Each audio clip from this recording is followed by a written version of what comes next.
Welcome back to the Gnostic Informant, and you are about to attain true gnosis. And welcome to Myth Vision and History Valley. What's up, everybody? You know, us three in particular, we've been talking about this topic for a long time since we've known each other.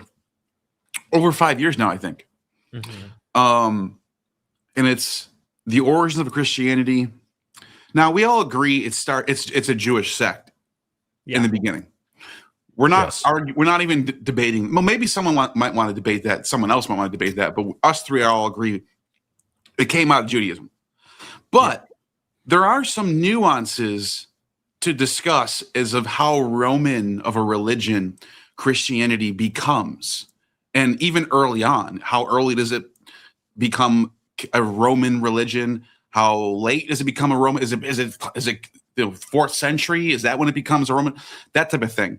Right. How much do you mean by a Roman religion, right? Because we think of it like Constantine, but it's like, bro, Judaism's mama might have been Jewish, but the daddy, Pantera, homie, like the daddy has been Greek for a long time. So like, yes, you know what I'm that's saying? a good way to put it. You know it's like it's the offspring of two different parents, the Greco-Roman Mediterranean world and, Second Temple Judaism. Exactly. And so the debate becomes what's the degree of each? How much are we talking here? And so, what do you guys think about this? I think it came from outer space. I think aliens came in the 1st century. They tricked us to pretend it's either Jewish or Roman, and it's purely extraterrestrial. What do you think, Jacob?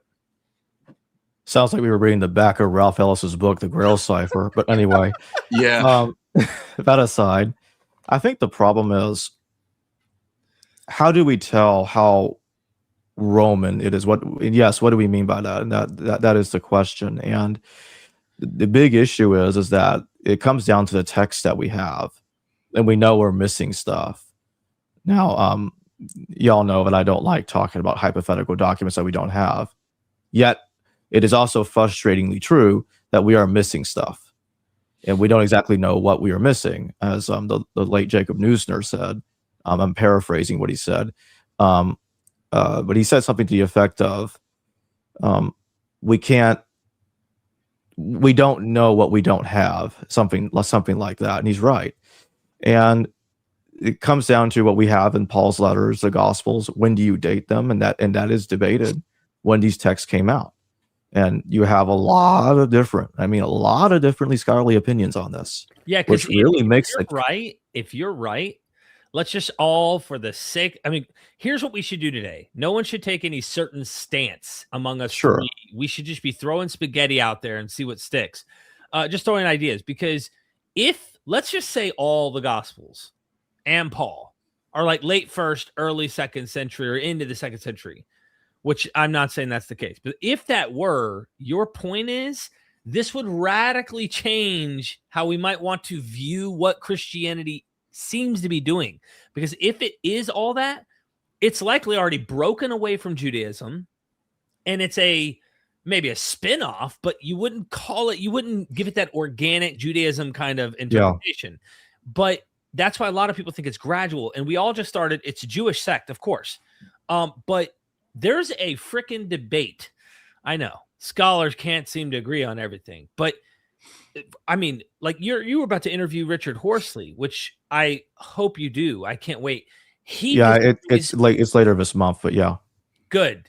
He disagrees with some of the more critical scholarship within Judaism schools like Paula Fredrickson and E.P. Sanders and others who think a lot of them, and I'm not saying E.P. Sanders as much, have theologized Jesus's activities and Jesus's movement, whereas Horsley says it's a political movement and it's a messianic one, which has the intentions of really being anti-Roman. Yet it's facing Rome, and a lot of the gospel authors are tweaking material to be somewhat polite.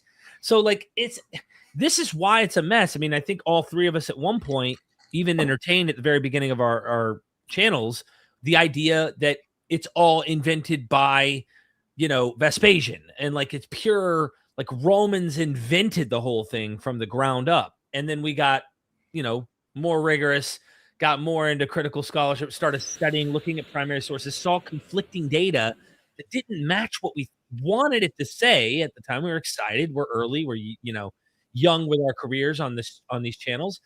And then we started realizing, oh, snap, it isn't all full the other direction either, though.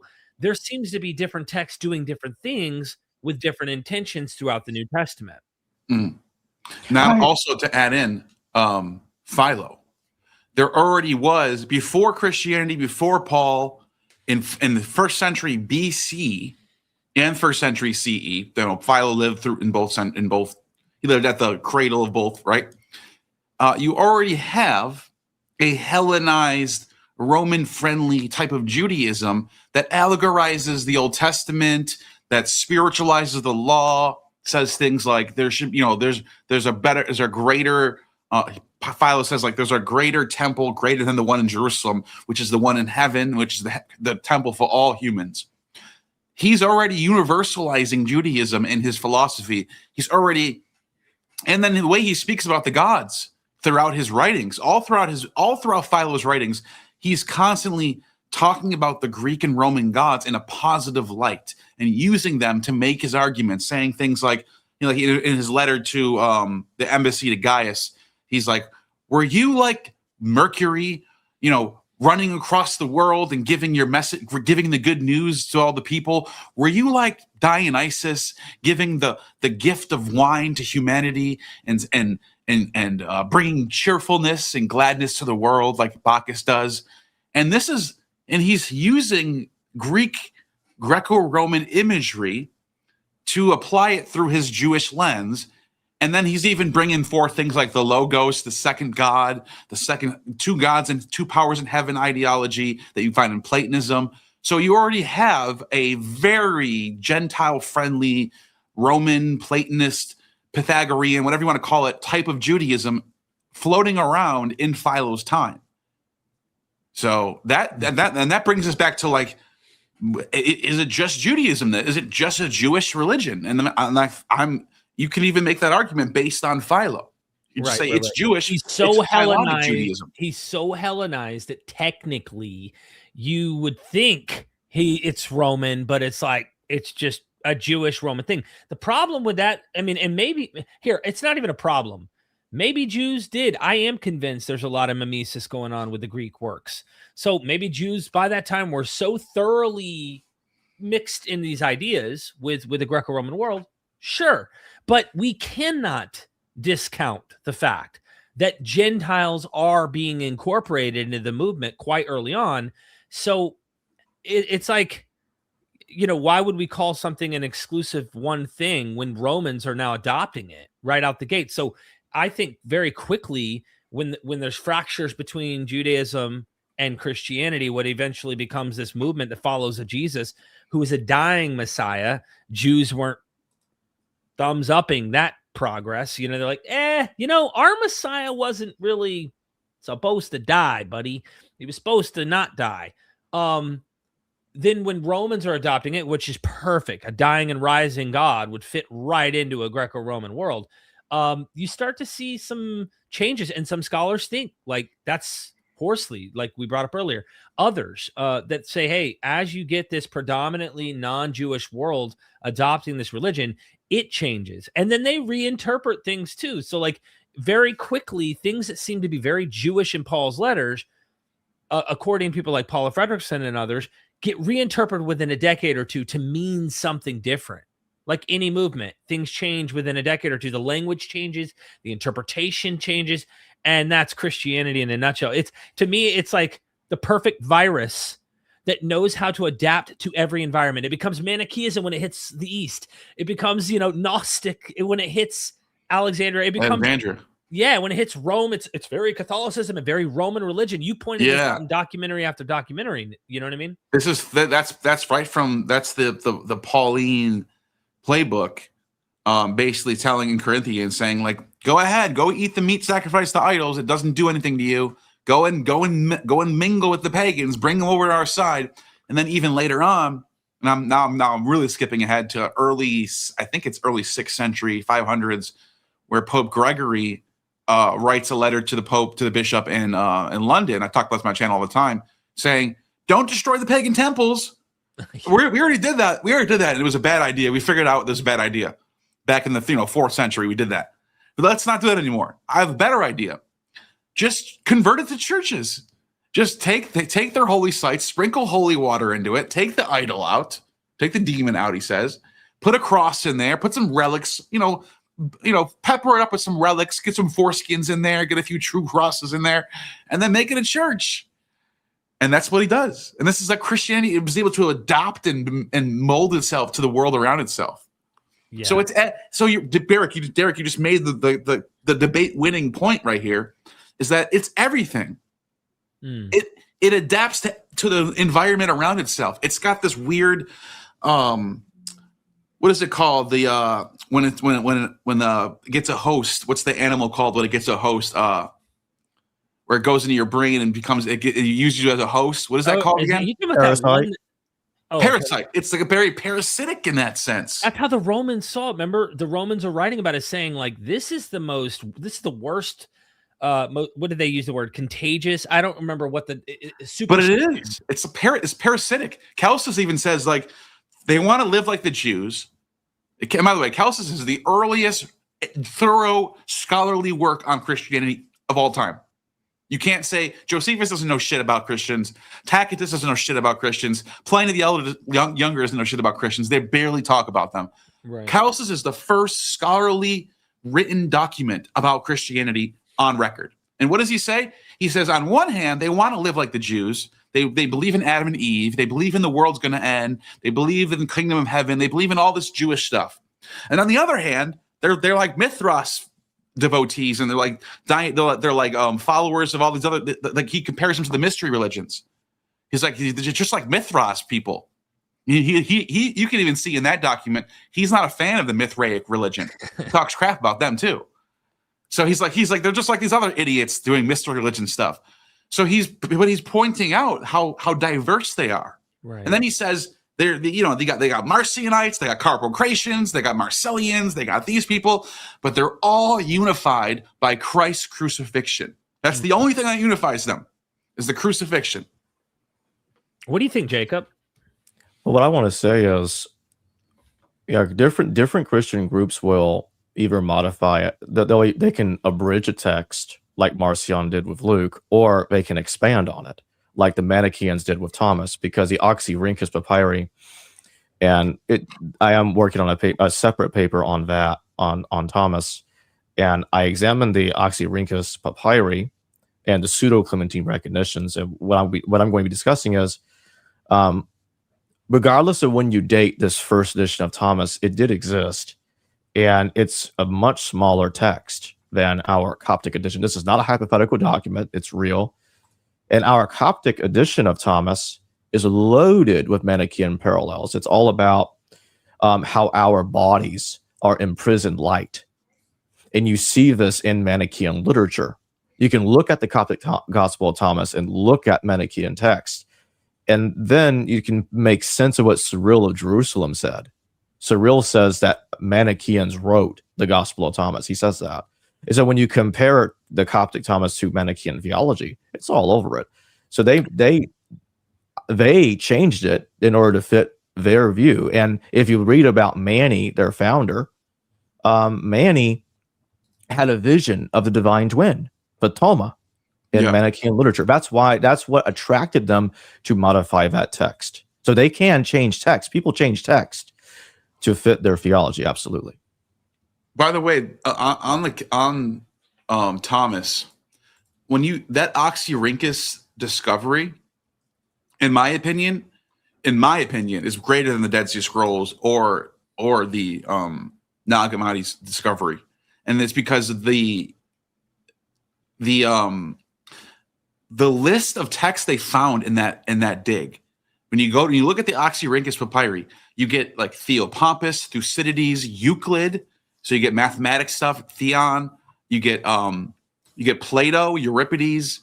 You have Alcaeus, Sappho, and then all of a sudden there's a whole plethora of Christian texts with John, Thomas, Shepherd of Hermas, the Apocalypse of Baruch and Matthew, and it's like who were these people that have all these texts together, and it kind of paints a picture of what like second century milieu was going on in that time with Christians. They were like in the same realm as they were reading Plato and they're reading Euripides, but they're also reading John and Matthew and Thomas. That's what's going on. Like you could see, that's what Oxyrhynchus tells us. You know, we got a bunch of super dupers here. We should hit them real quick here and catch. Yeah, up. let's start doing them. We got somebody's got a membership. I don't know who, but hallelujah, welcome to salvation. This is the real Christianity, not all those fake Manichaean / Gnostic / Roman / and the list goes on and on and on and on. This is the real one. Just saying. Stefan, thank you so much for the super chat, Stefan. We appreciate you. The question is wrong. The answer is both. Of course it is. And I actually agree with Stephanie on this. That you can't pick one.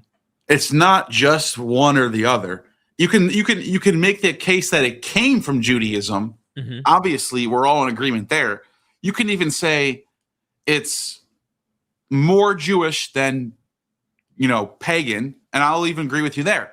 But then you can't say it's just purely Jewish as a phenomenon. It's not. It's got tons of what we would call pagan, Greco-Roman, Roman, whatever you want to call it, elements.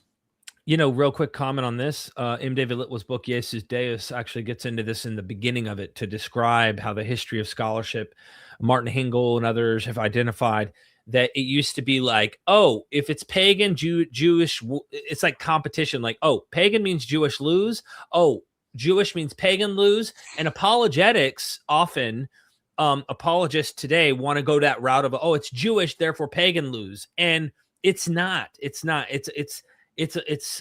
syncretizing a lot of this material into a package. And that's why if you were looking at the child, you went, is it Jewish or is it pagan? You'd go, it's mixed. It's got all sorts of stuff in there.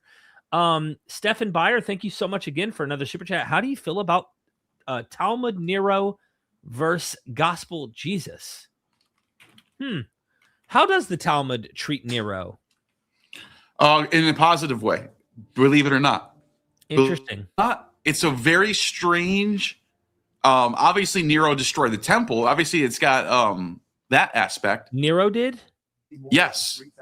I mean, he started the war, I should say. Okay. So without Nero, there would be no Titus destroying the temple. Hold on, I'm just waiting from this. Thank you for the super chat. Doesn't Evangelion mean good news from the battle? Yes. It does. We'll get to you in a minute. I appreciate you, Eddie. I appreciate you. I always like seeing you in the chat. I meant to say Nero started the Jewish-Roman revolt. A lot of people get this wrong. They think like the Jews started this war out of nowhere because they were like, they just hated Romans. It's actually, I talked to Steve Mason. I have a whole video on this. Actually, no. Nero bankrupted the Roman all the money, whatever you want to call it, the what do you call it, the reserve, I guess you would say, like okay. All the money the Romans had from the Pax Romana from that to that time period, he went and built all these circuses and all this new stuff, and it was great for the people. They loved Nero. They're like, wow, he's building all these brand new things, but he went bankrupt. So what did he do? He raided the Britannica temple, and he had the revolt of what's her name? The queen of the Britons over there. And then he raided a few temples in Greece. And then he had his people go. He had Gessius Florus, in particular, go to Jerusalem and go into the temple of Jerusalem because he knew they had a bunch of money there. Take their money. And that's what started the Jewish War. So that's all written in Josephus and other sources talk about this. But weirdly enough, you would think the Talmud would be like, hey, like, Nero's the devil, like the Christians say. But weirdly enough, the Talmud has like weird cryptic passages about like Nero converting to Judaism and giving prophecy. Like there's one story where Nero shoots up an arrow in the sky and it's like it aims towards Jerusalem, and it was like a prophecy of the fall of Jerusalem or something like that. There's a weird. I'm probably getting the basics wrong on that, but the point is there are some weirdly positive portrayals of Nero in the Talmud. Interesting. Yeah, I don't know what to do about comparing those two as far as Gospel Jesus and Talmud Nero. I mean, we could go to other people too. If we're talking about the temple, this super chat is pretty short, so it's hard to know exactly what you're getting at in terms of comparing them. There's different ways. I'll pull up what I'm talking about to show people because this is pretty interesting. But yeah, continue. Yeah, Stefan, again, thank you. At will is off, needs two powers in heaven or no God. I think at will's off on his conclusions. Obviously, that is not to say you shouldn't try and look at Josephus as potentially giving information or some type of dialogue between what the New Testament is talking about and what Josephus is talking about. Needs two powers in heaven or no God. I don't understand that part. I don't even know what that has to do with at will. Well, first off, Atwell's ideas isn't original. I actually have a video coming up on that because I keep getting bombarded by people wanting me to platform Atwell, and they're not aware that I deplatformed them. Mm-hmm. And let's just say the video is going to include evidence that he's a Holocaust denier, and everybody will see what I'm talking about. But yeah, he's not a good guy. Okay. Hey, can you see this? Can you guys see my screen? Yes. Okay, just put Stephanie down for just a second. Okay, hold on. And I just want to show you. This is very fascinating, guys. This is like super. When I heard about this, I was blown away. So here's what I meant. Here's what I was trying to say. It's been a while since I read this. The Roman authorities, this is from the Gittin 56a Talmud. The Roman authorities sent Nero Caesar against the Jews.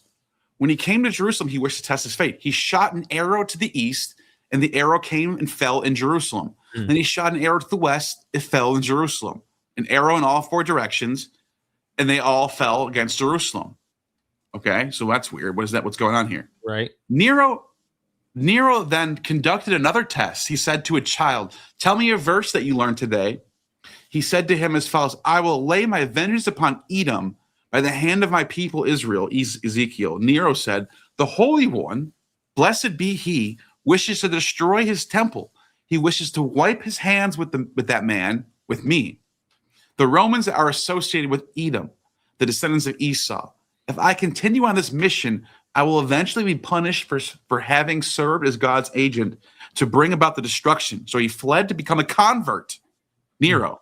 So Nero fled to become a convert, and ultimately Rabbi Meir descended from him. What? That's a wild, pedigree. And then it says, and then the very next passage, the Roman authorities then sent Vespasian Caesar against the Jews. He came to lay siege against Jerusalem for 3 years. There were at that time in Jerusalem these three wealthy people: Nakdimon, Ben Gurion. Ben Gurion's the name of the airport, by the way. Ben Kalba Savia and Ben Sivit Akasat. The Gemara explains the names. Nakdimon, Ben Gurion, was called that name because the sun shined on his behalf, as it is related elsewhere. Anyways, you get the point. I thought that was pretty interesting. Yeah. There's a lot to dig into the way a lot of them are thinking about things. Again, C.T. Jones in the house became a member. They were already a member at the beginning. Stefan is back again, says, "How much do I have to pay you 3 to do more shows?" Oh yeah, appreciate that. By the way, we got 1,000 viewers across all platforms right now. Awesome. It's pretty good. Heck yeah. Lots of people, lots of noise. Make some noise. Share this thing. Share it out. Would you guys, by the way, to answer your question we'll be doing these periodically for sure. I mean, I enjoy them. Would you guys ever consider debunking Allegro? I mean, I like Allegro. I like mushrooms too much. No, I'm just kidding. I like, yeah, no, I have a bias wanting him to be right, but the experts that actually know Sumerian and Akkadian and whatever the hell he's getting at are like, come on, bro, you're breaking all the rules of linguistics.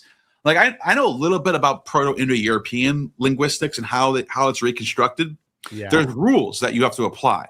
So when you convert, when you put together, when you have your Latin, your Greek, you have your Persian and your Indian and your German and you can see how each of these words, mater, meter, mata, meda, mada, you can see how they all line up, and then you can use those laws to reconstruct the Proto-Indo-European. Anyways, there are certain laws you got to follow as a linguist that for when you to translate text and reconstruct text that we don't know. Well, apparently he saw things that were probably Allegro was just breaking all these linguistic laws and just doing what he wanted, just putting this word sounds like this word, therefore it means this. And so it's like, as someone who's not an expert, he might sound really convincing when I read his book, but I can't. I just don't know enough to co-sign something like that. Right. And I want to hear the experts saying, "Let's trust me, dude. I know it sounds convincing. He's the way he's making the argument. I'm telling you, it's not good. It's not good. He's not being scientific." I have to go with them. I have to listen. I have to take their word for that. Yeah, I mean, I remember. First of all, there's a book John Collins writes about discussing the Dead Sea Scrolls and the communities, Qumran community. Are they Essenes? Are they not? He goes through all this stuff, and he brings up John M. Allegro in passing. I can't remember the name of the book. It's on Audible, though. So John J. Collins on Audible. So you could probably find him describing this. But I will say this, to his credit, to anyone who might view this is not to like, I'm not trying to promote any substance use or anything like that, but I want to be honest. I've never had with mushrooms like issues as I did with other substances with my past. Okay. So I remember those experiences, very profound experiences from psychedelics when I was younger. And when I heard Allegro and would watch his little very black and white interviews and things, and then was hearing people try to describe the depth, the meaning, the forgiveness of sin, all of that stuff, and then finding stuff in the Bible like manna from heaven or what is the sacred fruit in the garden and all that, I was trying to attach those experiences to some of those things, and I could see why someone might interpret those that way. A layperson would go, man, my experience with this with mushrooms has caused me to think maybe the sacramental mill has given me this kind of experience, because you could find this in other Greco-Roman mystery cults and stuff as well, where they also practice these things. So it'd be really cool to have this be able to be verified. And I've spent years asking scholars along the way, for those who don't know the immortality key, there's a book called The Immortality Key. Brian Murarescu, if I pronounced that properly, I had him email connected correspondence with Dennis MacDonald, who's all into the ancient Greek stuff, and was trying to have them collab and wanted to have him on, and we never made the interview happen. Maybe we will have that interview at some point. But he tries to argue that in that love mill, there was some substance stuff going on. But I think every scholar I know that's in the field thinks Allegro went too far. That's not to say there isn't something possibly going on. It's just they think he went too far. That's my thoughts. I don't know. Like Neil. Yeah. So, Jacob, do you want me to move to the next one? You good on that one? You don't have much to offer on that one. Constellation Pegasus, thank you so much for the super chat. Really appreciate that. 20. Heads up, you three. James Webb may have found the first stars to form in the universe. If verified, it will be the biggest scientific discovery in your lifetime. You should have Aaron Adair on to explain class 3 stars to you. Thank you. I will definitely get to that. Give him a call, actually, and say, hey, man, we got to set this up. I'll ask him where they're at in terms of the research, and if he has something he could present, that makes perfect sense. Yeah, that's interesting. Very, very interesting. James Webb. Oh, my God. Yeah, what's going on with Artemis 3? Yeah, I'm curious to know about the stars thing. Like, what if we find out how old the universe is and it's like 50 billion or some crazy... Well, Constellations is saying, wait a minute, we're all talking about Artemis 3, but James Webb has just found these stars over here. It's like, okay, I got you. Yeah, but it's crazy. Like we're literally sitting here on Earth, like just going about our days, and like as we're doing this, there's literally people, and not even just people. There's telescopes up in the space doing all this work, gathering all this data, and we're just sitting here doing what we're doing. Yeah. It's mind blowing. It is, and the little arguments and disagreements, and like I love the fact that when you back up and you go, dude, look at the speck in the grand scheme of things. Look what the scientific method brought us. Look what rejection of dogma brought to the world. I'm such a pro enlightenment person. You know what I mean? Yeah. You know how you get all these memes online. The Enlightenment was the worst thing that ever happened to us. Look how great the world was. I wish I could burn people. They'll show a church that was built in the Enlightenment period. They'll show like a 19th century church, not even knowing it's not from the time you're trying to promote. Oh my! It's just God. funny to me. Yeah. Yeah, it is. Thank you so much, Constellation. We really appreciate you being in the chat and always showing up and just being part of what we're doing here. Thank you. Yeah, Constellation's been around since the day one, dude. Absolutely. Constellation is one of the greats, one of our greats. Well, they've been there since the constellations had formed. Yeah. You know. Look at his logo. He's got a little Land Rover thing. Yeah, that's awesome. Absolutely. Thank you. All right, Thank next you. one is James Valiant. Thank you for the super sticker. Really appreciate that love and support. I think that's on your channel there, History Valley. Yeah, the previous one was too. Oh, did I miss one? No, you already got it. Constellation Okay. Pegasus. Yeah. Oh, awesome. Thank you so much. Yeah, Really thank you. appreciate that. Thank you both. Yeah. Yeah, for real. Steve M, 1984. Thank you so much for the super chat. This is an unholy trinity I can get behind. Yeah. Nice. Look, Nice. Thank you. I appreciate it, Steve. Bakken in the house. What is up? Acts obfuscated the history of the church and promotes events to promote a mixed up history to make Paul seem innocent and saintly. He worked for Ananias, who killed John, James, and Jesus. Josephus wrote of Saul. I got a lot to say about that. Hold on. Yeah, you do, and I'll let you take over in 1 second. However, Acts does kind of hint at Paul being a part of the murder of Stephen. Mm-hmm. Yes. It basically says like Paul was there, and when they killed Stephen, he was part of the whole. He was hunting down Christians and killing them. Right. So he's not. He starts off totally unsaintly, and then gains his redemption through the chapter 8 or 9 or whatever. True. So back and thank you for your super chat and to respond to your point there. So here's the issue.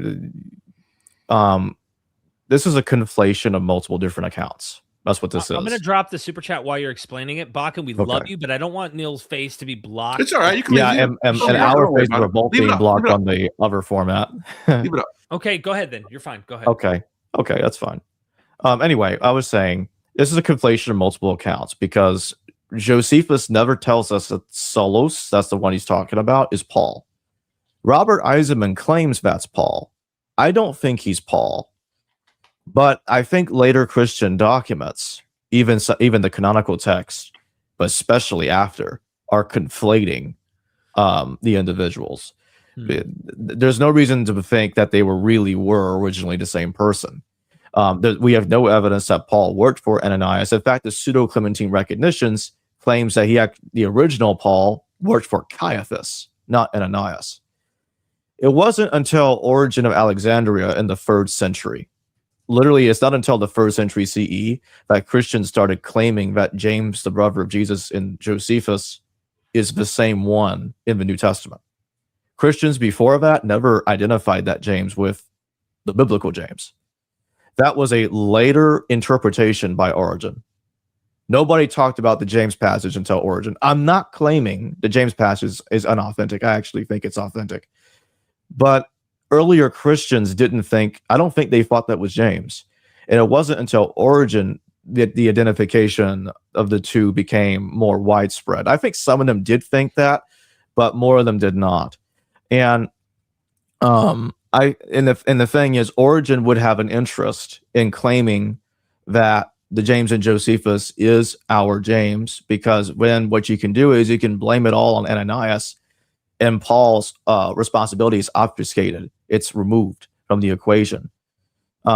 Because notice that when Origen's quoting the passage, he doesn't go around and say, oh, Paul in the recognitions, attack James. Therefore, I'm going to assume he was acting on Ananias' order. He's not thinking like that. He's not conflating the text like that. And so we have to be careful when we read these texts and conflating these different stories together, because I think these are different Jameses that were confused for one another over a long period of time. So I just wanted to urge caution there with Bacon. And like I said, okay, if you look at First Clement, and I am giving my opinion on that too, that I know that some will say it's an argument from science. I guess it is, but I think it's a pretty strong one. There is a problem when you have First Clement and it doesn't know our canonical 13 letters. It just doesn't. I know some try to argue that he does, but that's kind of hard to show. And I actually think it's more cautious to think he did not know them than they claim that he did. The standard view defends the 7, and they try to read those 7 letters into First Clement, try to say that First Clement knew those letters. Eisegesis, not exegesis. Right. And he shows awareness of Gnostic literature, believe it or not, which you would think would be. You hear Wes Huff telling all these podcasts that Gnostic literature is all 3rd and 4th century. Well, then why is First Clement citing the Gospel of the Egyptians almost word for word in some cases? Mm. The part where the Phoenix, the Phoenix rising. I should pull that up, maybe. That'd be good. And while you do that, I'll just say one more thing about this about the super chat. Again, you have to assume that the standard view is right about the 7 letters. And then even after you do that, you have to still engage in conflation, like I was just talking about, to arrive at this conclusion that Paul and Ananias were working together. And I'll leave it there. Yeah, that's how quick I was able to find it, because this is such a well-attested text. Yes. Chapter 25 of First Clement says, the Phoenix, an emblem of our resurrection. Now listen, now think about this for a second. He's just got done talking about Luke 8, and he goes on and says, desolation of the mighty power of providence, blah, blah, blah, blah, blah. And then he says, let us consider that wonderful sign. And by the way, I don't know if this is really from Luke 8. He just says the sower. It could be from anything. I don't know. I'm just saying. The point I'm making is he's not talking about the Phoenix yet. He just randomly, out of nowhere, it says this. Let us consider a wonderful sign of the resurrection, which takes place in eastern lands, that is Arabia, and the countries round about. Now, notice how he doesn't say, let me tell you about the allegory of our resurrection. He doesn't say that. He says, a wonderful sign of our resurrection. There is a certain bird called the phoenix. Only one of its kind, and lives 500 years. So notice how I'm just trying to make this very abundantly clear. There is not a single thing yet, no hint of allegory. This is something he thinks is real. Okay? 500 years this bird lives for, and when the time of its dissolution draws near, that it must die, it builds itself a nest of frankincense and myrrh and other spices, into which the time is fulfilled that it enters and dies. But as the flesh decays, a certain kind of worm is produced, which, being nourished by the juices of the dead bird, brings forth feathers. Then, when it has acquired strength, it takes up the nest in which are the bones of its parent. And bearing these, it passes from the land of Arabia into Egypt, into the city called Heliopolis. In an open day, flying in the sight of all men, it places them on the altar of the sun. That's a pagan temple, by the way. Mm-hmm. This is a pagan Egyptian temple. In Egypt, yeah. In Egypt. Having done this, hastens back to its former abode. The priest, and by the way, priest? What priest? These aren't Jewish priests. They're pagan. They have to be pagan priests. Weird, right? Mm-hmm. The priests then inspect the registers of the dates and find that it has returned exactly as the 500th year was completed. Mm. So, okay. Then he talks about like what it means and all this stuff. It's a resurrection, right? Well, what's interesting about that is I have this book right here. edited by Willis Barnstone and Marvin Meyer, called the Gnostic Bible. Hold on. I highly recommend it. Real quick. There we Yeah, go. let me put it in the light. There you go. Yep. The Gnostic Bible. I highly recommend it. It's a very thick book with scholarly translations of Gnostic literature. And what do you know? So that text I read you is 96 AD. Well, let's take a look at this. Let's take a look at this. Let me find this right now for a second. I'm just going to the index where it says Phoenix because I know it's in here somewhere. Here we go. Oh, the word Phoenix is not in the index. I thought it was in the index. Okay. Anyways, in here, I'll find it in a second. We can continue while I look for it, and I'll continue on this rant that I'm going on. If you want to just continue on the next super chat, Okay. just so I don't hold you guys up. Yeah. You know what I mean? By the way, I was thinking of the table of the sun. There's this well-known thing in Egypt about the table of the sun that came to mind, and you get this in the Talmud as well. Yeah, But that's from the Egyptian. That's from it's called the Ethiopian story. So Yeah. So what I just want to say this one comment while you're looking there. That's an odd thing in a Christian text. Even Yes, Phoenix. it's even weirder once you find out where it came from. I'm not sure. I'm going to show you. Just very strange. Okay, next one is Eddie Moretti. Thank you so much for that 20 bomb. Another great discussion. Thanks, guys. Don't you think that the Battle of Milvian Bridge was the lightning bolt that supercharges the spread of Christianity? Doesn't Evangelion mean good news from the battle? So I think the last part, just it's this idea that we do get the emperors who have evangelions. They have gospels. Augustus also used that term as well. Yeah. They fabricated a story about the battle where Constantine looked up in the sky and saw the image of the cross. Right. And look, do I think that actually happened? No, but I think it attests to how Christianity is able to myth make and make legends to rewrite the past to validate the future. I do think it had a lightning bolt, at least in some sense, in the mythic charge that it may have presented to the world. When you start spreading this rumor and you just had a serious war, look at the kind of fervor that would give someone who may have been on the fence, may have been pagan. And when, you know what, I can't disagree with the supernatural omens that they're seeing, and look at the victory, right? So the propaganda machine really takes over. But the question about the Evangelion and its attachment to battle, I don't know if it has to carry that. It wouldn't shock me, though, if there's still a vestigial battle essence to the term Evangelion with the idea, because emperors would come in, they would enter cities and stuff. They had Evangelions. And we know it's attributed to Roman, Roman Caesars, and they were constantly wielding the sword. And in fact, we know from, the famous original king Romulus has a great news, go and tell this great news to all of Rome, war, right? War. Yeah. So did they detach the militant aspect, or is the apocalypticism where God's going to come in? You see the man with eyes, flame of fire, hair white as wool in Revelation. He's coming to battle, baby. He's not there to bring peace. He's bringing a sword. So is there something to that?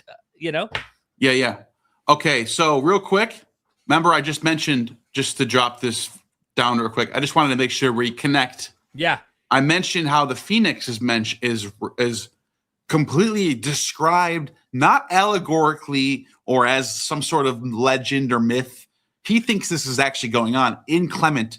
First Clement, one of the first popes, in 96 AD, writes about this Phoenix story, right? Okay, cool. I just want to make sure we're connecting that to what we're doing now. Now, in the Gnostic literature, there's a text known as On the Origin of the World. And this text in particular gets dated to, I think, 2nd or 3rd century. I think it might have the date here. On the Origin of the World. second or third century, a little bit later. However, it does draw from earlier material that's been lost. And the reason why we can say that is because of texts like Clement. And so Clement mentions this legend about this phoenix bird that rises out of Arabia and lands in Egypt. And it's a miracle that's important of the resurrection. Well, guess what? In this Gnostic text, it says, then when Sophia Zoe, which is literally means wisdom, the wisdom or Eve or life, Sophia Zoe, when this third aspect of the Trinity, Sophia Zoe, saw the rulers of darkness cursed her companions, she was angry. And when she came out of the first heaven with every power, she chased the rulers from their heavens, and she cast them down to the sinful world, that they might dwell there as evil daimons upon the earth. She sent the bird that was in paradise, so that until the consummation of the age, it might spend 1,000 years in the archon's world, a vital living being with soul called Phoenix, which kills itself and reanimates itself for a witness to their judgment, because they dealt unjustly with Adam and his race. There are 3 human beings and their descendants in the world until the consummation of age: the spiritual and the physical and the earthly. This is like the 3 kinds of phoenixes of paradise. The first is immortal. The second one attains 1,000 years. As the third, it is written in the holy book that is consumed. Likewise, 3 baptisms exist. The first is spiritual, the second is by fire, and the third is by water.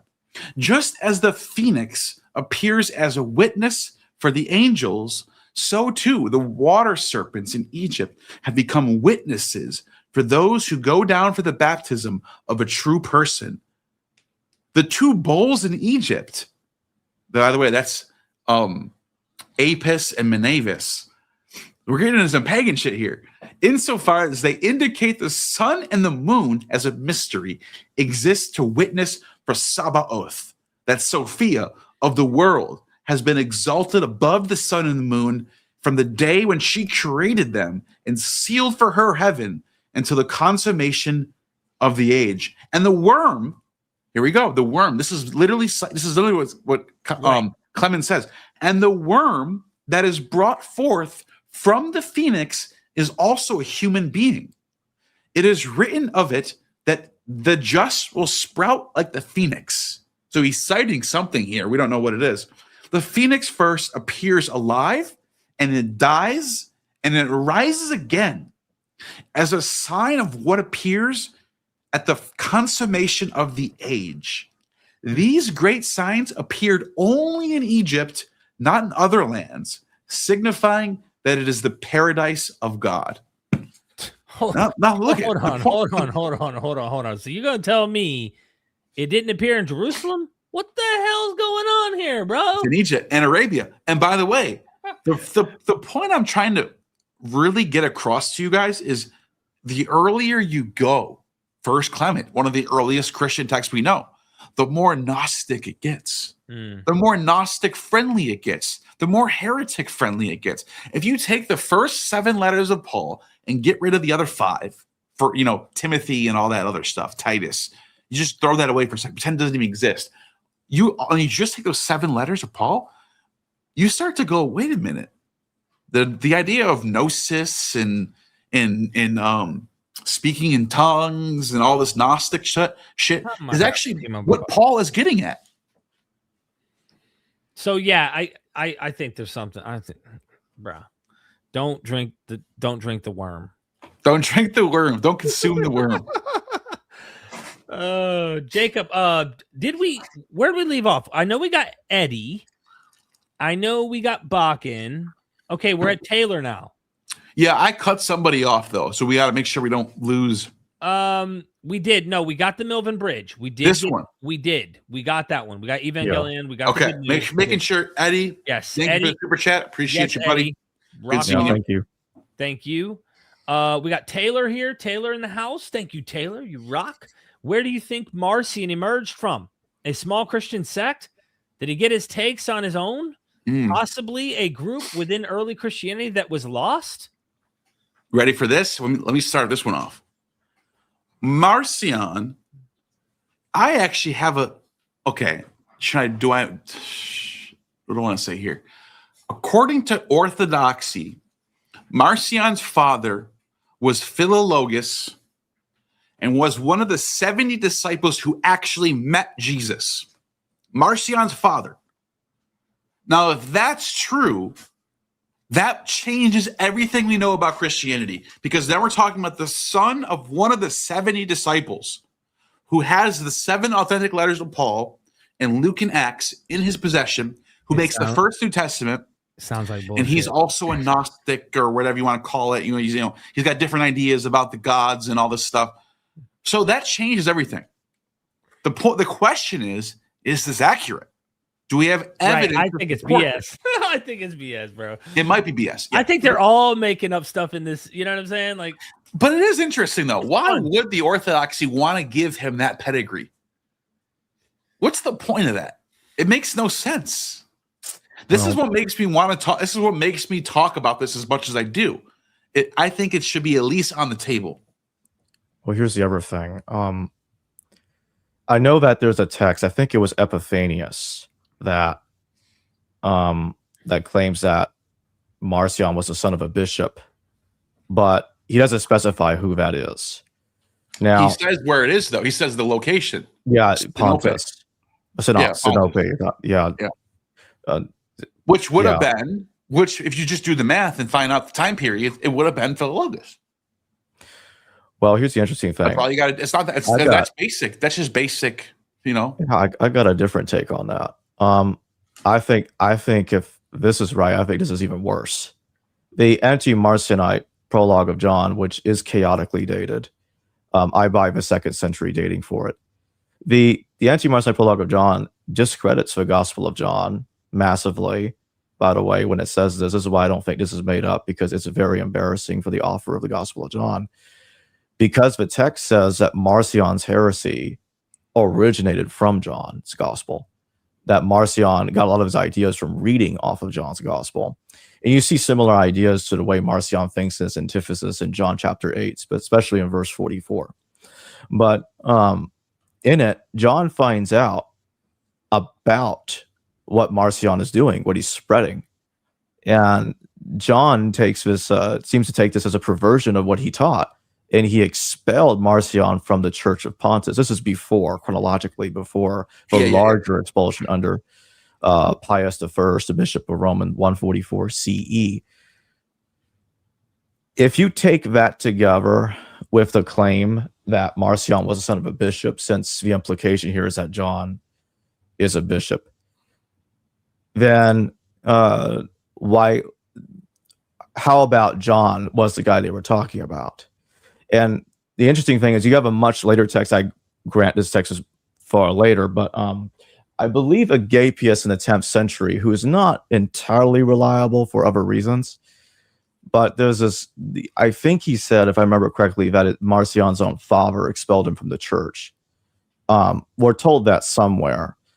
But if you read the anti-Marcionite prologue of John together with Epiphania, with what we're told about Marcion's father being a bishop, it actually it merges together very nicely. It was not really one contradicting the other with what they're saying, what Epiphanius is saying, what the anti-Marcionite prologue is saying. They actually fit. They're complementary. So that's my take. I think Marcion's gospel was a reaction to the publications of both Luke and John, but Marcion wanted to focus more on Luke's text as the base text for his gospel. He obviously didn't choose John. But if you look at the antithesis of Marcion, theologically, there's a lot of similarities with John's theology. I'll end it there. Well said. I have some research to do on that. I haven't really dug into it too far. Yeah. Bakken is back. Thank you, Bakken, for the super duper duper duper super with the super duper duper duper duper the super duper duper. Okay. All right, Josephus writes in Wars and Antiquities that the Ananias took advantage. No. Of death. Okay. Let me finish Here we reading. go. Just for our viewers, Ananias took advantage of death of the emperor in 62 AD to kill James, the beginning of the war. That results from, first off, thank you for the super chat, Backen. This results from Origen misreading Josephus. He gets confused when reading Josephus and claims that Josephus stated that the death of James caused the war. Josephus never says that. That's a mistake by Origen. He made a mistake. So he misremembered part of what the passage said. Now, it is true that in the Wars of the Jews that Josephus was blaming all kinds of people, including in the Antiquities, for who caused the war. So I think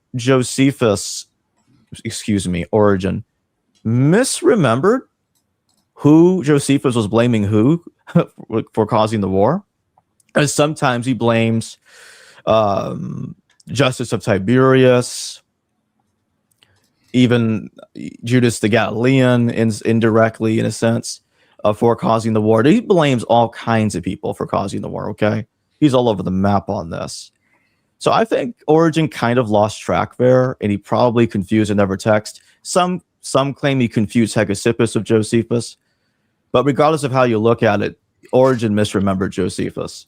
That's clear. We have no manuscript evidence that Josephus ever blamed James for causing the war. And I'll say one more thing, just to piggyback to what I said earlier. The pseudo-Clementine recognitions, as I've said this many times, I'll continue to say this, places the attack on James, and I'm not kidding, 30 years earlier in time, nearly 30 years earlier. That's a massive discrepancy. Now, Robert Eisenman, who wants these two to be the same James, he tries to harmonize the problem by saying these are two separate attacks, which, with all due respect to Eisenman, I think this is kind of ridiculous, because it's like I'm listening to a Christian apologist argue that the explosion of Judas Iscariot in Acts can work with Judas's death in Matthew when he hung himself. But come on. So he hanged himself and he exploded at the same time. And I feel like that's the argument I'm listening to all over again when you're trying to tell me that James survived the first attack, then he got attacked again 30 years later. And you can see in the different martyrdoms of James, how many times does this guy get attacked? I'm serious. They're conflating all kinds of stuff together. He gets stoned, thrown off the pinnacle, the Fuller's Club braining the guy at the same time. Like, they actually conflate it all at the same time where it's happening in the same moment. I'm like, oh, come on. This is too much attack. This is ridiculous. Especially when you get to Jerome, he's really conflating the different attacks together. And when you go earlier, hundreds of years earlier, these attacks are split up across time, which is evidence it's not the same James. They've been slowly but surely and gradually merged together. So that's the problem. I keep saying this. You can't conflate these accounts because you can tell that that's exactly what they were doing. That's all I got to say. Yeah, and one just to add icing on the cake with my recent debate that I was doing. If you go on the Acts thing, yeah. The material in Josephus, he's going through the section about the Sicarii, and there's so much to read on this about how bad this whole assassination crap was going on. And he then again changed earlier in his own book. This isn't even in Wars.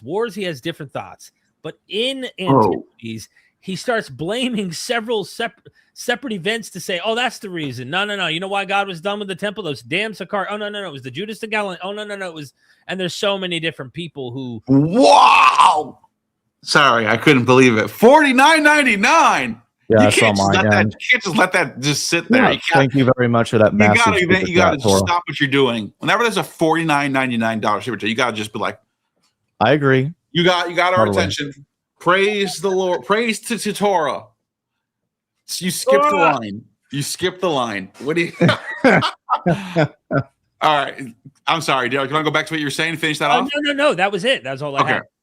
Yeah, let's do this. Let's take this person's super chat and we'll go back in order because this is such a heavy donation. You got to just go right to it. You know what I mean? It's a down payment on a house. Thank you so much for that, Tor. Appreciate When it. it comes to Gnosticism, keep in mind that we are dealing with female goddess worship or the female polarity being put back in its rightful place next to the male polarity to create balance. There is war going on, monotheism versus polytheism. You guys know what I think about this. It's almost like they're copying me, whoever wrote this. They're spot on right here. I agree 100% with what the super chat is saying. They're going back to the, the Eleusinian, Demeter, Persephone type of theology is being applied type of thing. I agree. Well said. Yeah, there are forms of Gnosticism that have like, what is it, 20, 30 deities in it? I mean, it is clearly and Sophia Zoe is the major figure. She is the big dog. You know what I wish we had more of, though? I wish we had more Simonian Christianity. I know we have some sources, but I wish we had more because Helen shows up and you have God, a 2.0 God in the flesh with the divine feminine at his side. Like, what happened? Simon Magus and Helen. Yes. Yeah, and what's so funny about that is his followers set up these statues of Zeus and Helen, or Zeus and Athena, to represent him and Helen. And he looked at the statue and he said, if anyone thinks that we are literally Zeus and Athena, that you don't understand the mysteries at all. And he's basically rebuking the idea that, no, we're not saying we are literally these gods. We are saying that we are enacting the will of these gods, or something like along those manifestations, lines. so to speak. Like they thought that of Augustus. Augustus was the manifestation of Apollo. Like he was the manifestation in the flesh of the deity, but he was not they had some complex philosophy. No, they understood what real theology was meant to be. That's what I think. Yeah, wild. Well, I'm buying a house now. Thank you, Tora. I'm just seriously appreciate that super chat. Really good, really helpful. Yeah, thank you for that super chat. Really appreciate that. Thank you very much, Tora. Appreciate it. Thank you. Who's next? We got Alan in the house. Alan D. Woods. Thank you so much for the super chat. 3 of my favorite knowledge sources. I second more streams of the 3 of you. Thank you. Thank you, Alan Woods. Thank you very much. Appreciate that. Really. Very, very nice thing to say. Absolutely. Yeah. Gatist Abramovix. Thank you. €5. Would love for you to look into Arthur Bernard Cook Zeus. A study in ancient religion starts with Zeus equals sky power, not a being, then linked to solar stuff. Sounds very interesting. Yeah, it is. Very interesting. I'll check that out for sure. Yeah, I do know that we've done interviews like with Matthew Munger. We've talked about how back then the deities were natural phenomena, and of course later they get anthropomorphized. So be interesting to hear what this guy says. So Arthur Bernard Cook, thank you so much, Zeus.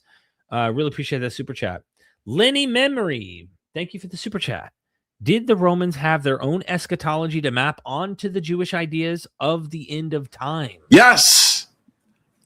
Virgil's Eclogues, he describes the birth of a divine child who, once he is born, he will bring back the golden age of Saturn, where no one will need to work ever again. There'll be no more toil, there'll be no more wars. The lion will lay with the sheep.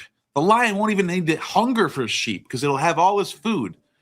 That's in Roman pagan religion before Christianity and Judaism. Yeah. And you kind of see that come together, albeit in a very garbled way, in the Sibylline Oracles. Right. Especially in this idea that when Nero is going to come back as the leader of the Persians to sack Rome, and you have this idea that Ares is going to incarnate, he's going to ensure the destruction of Rome.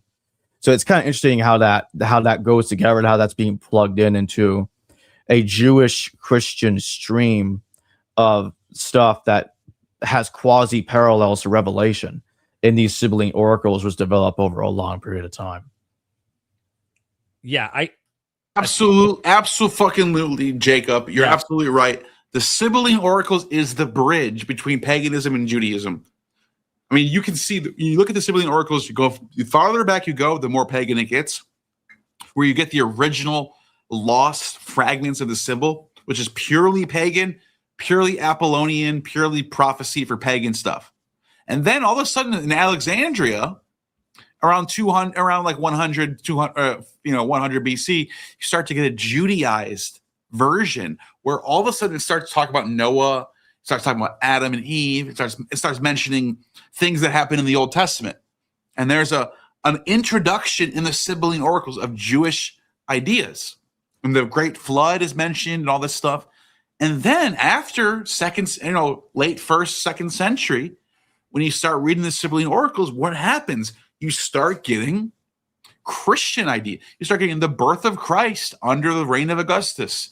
And then eventually, after time goes on, 15th century I'm talking about, it's the Sibylline Oracles is a purely Christian composition by that time period. And it's dealing with Islam as the Antichrist and all this. The Christians have completely taken over the Sibylline Oracles. So, yeah. Thank you so much, Lenny. Appreciate that. Bakken back again. I would love for you guys to read Josephus' works with commentary and other works in their entirety. To see what you guys can give insight on. That would be a huge project, but I would I'd be down to do something like the Jewish War, not as long as Antiquities, and it deals strictly with a specific time period. I mean, to do the Antiquities would be a huge project, you know? Yeah. Yeah, that's huge. I mean, even just barely scratching the surface, talking to Steve Mason and trying to wrap my head around how Luke-Acts used Josephus. My gosh, when you have someone say Luke's the better historian, when Luke has the better accurate historical account of things, and then you go see his 20 volumes, how exhausted this guy is on all this information, even if he is propagandistic, to me, there's so much more. And that's why I think Steve Mason's case is, I mean, just to echo this point about my recent debate, that debate, I took on a vertical uphill battle because 99%, to Bakken's point, 99% of people who watch don't even know Josephus, have never read these passages. So how do you convince someone of something they've never actually read? They don't have the background knowledge on it. They don't understand why he would have been the primary source as the historical bedrock behind the ideas and concepts you would see in Luke-Acts. That's hard to do, and nearly impossible to do in a debate. I think that's absolutely what we should do, though, is understand it in more depth, and that's why I love having Steve Mason on speed dial. You know what I mean? And recommendations from him. So thank you. Absolutely, Derek. Well said. Thank you. Tracy in the house. What's up, Tracy? Oh, go ahead. I know. Read it out. I got ready for this one. Well, on this? Yeah, I'm gonna just read it so I can get. Yeah. Let's rock on. Thoughts on just in case anyone's listening. Thoughts on Vespasian as a Christ. When I saw the super chat, I immediately went and found it. Exactly what you're talking about, Tracy. Because whoever Tracy is, Tracy. I love your super chats. You're always on the same page as me. So it's what Tracy is getting at is from Tacitus. This is a well-known source in Book 5. And let's just read it real quick. Let's just read what's going on here, right? It says, prodigies had indeed occurred, but to avert them either by victims or by vows is held unlawful. But by the way, okay, cool. You can see my screen. All right, let me continue. Unlawful by people which, through prone to superstition, is opposed to all propitiatory rites. Contending hosts were seen. Listen to this. Hold on. Pause. Pay attention to what I'm about to say. This is fucking crazy. Tacitus says, contending hosts were seen meeting in the skies. Mm-hmm. What? Yeah, omens. Visae per calum skies concurre egies. What the hell is he saying? Contending hosts were seen meeting in the skies, arms flashed, and suddenly the temple was illumined with fire from the clouds. of a sudden the doors of the shrine opened, and a superhuman voice cried, "The gods are departing." The gods, plural. What is the word he uses here? He says, where is the, wait, is it on the next page? The gods are departing. Is it on the next page? Wait a minute. What's the Latin? I'm trying to see what the Latin he uses here. He says, oh, that's right here. Right here. Vox excedere Deus. The gods are exiting. The gods are exiting, he's saying. What? Okay, at the same moment, they heard this voice in the skies. At the same moment, a mighty stir of their going was heard. Few interpreted these omens as fearful. The majority firmly believe that their ancient priestly Levite, writings contain the prophecy that this was the very time when the East, you guys know what this is, right? Leviticus. At the star of the East will rise out of Jacob. Leviticus. And so the priestly Levites contain the prophecy that this was the very time when the East should grow strong, and that men starting from Judea should possess the world. The Jews would take over the world. That's the prophecy. This mysterious prophecy had in reality not pointed to the Jews, but points to Vespasian and Titus. Mm-hmm.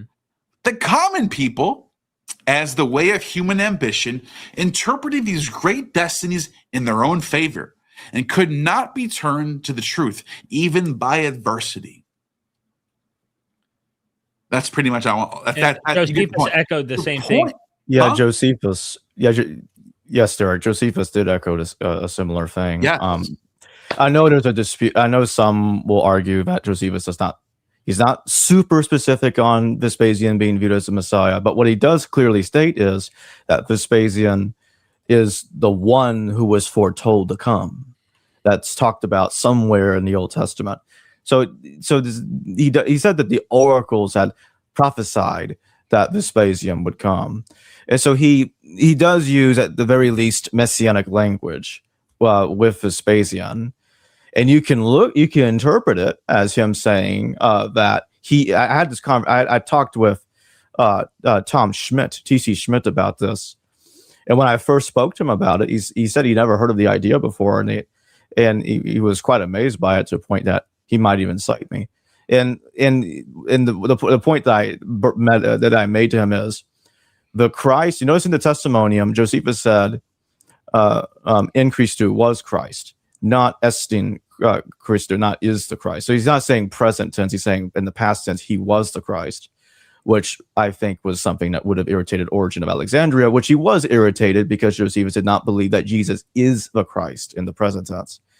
So it makes sense for him to use present tense language with Vespasian as being the one who currently is the present moment actually is.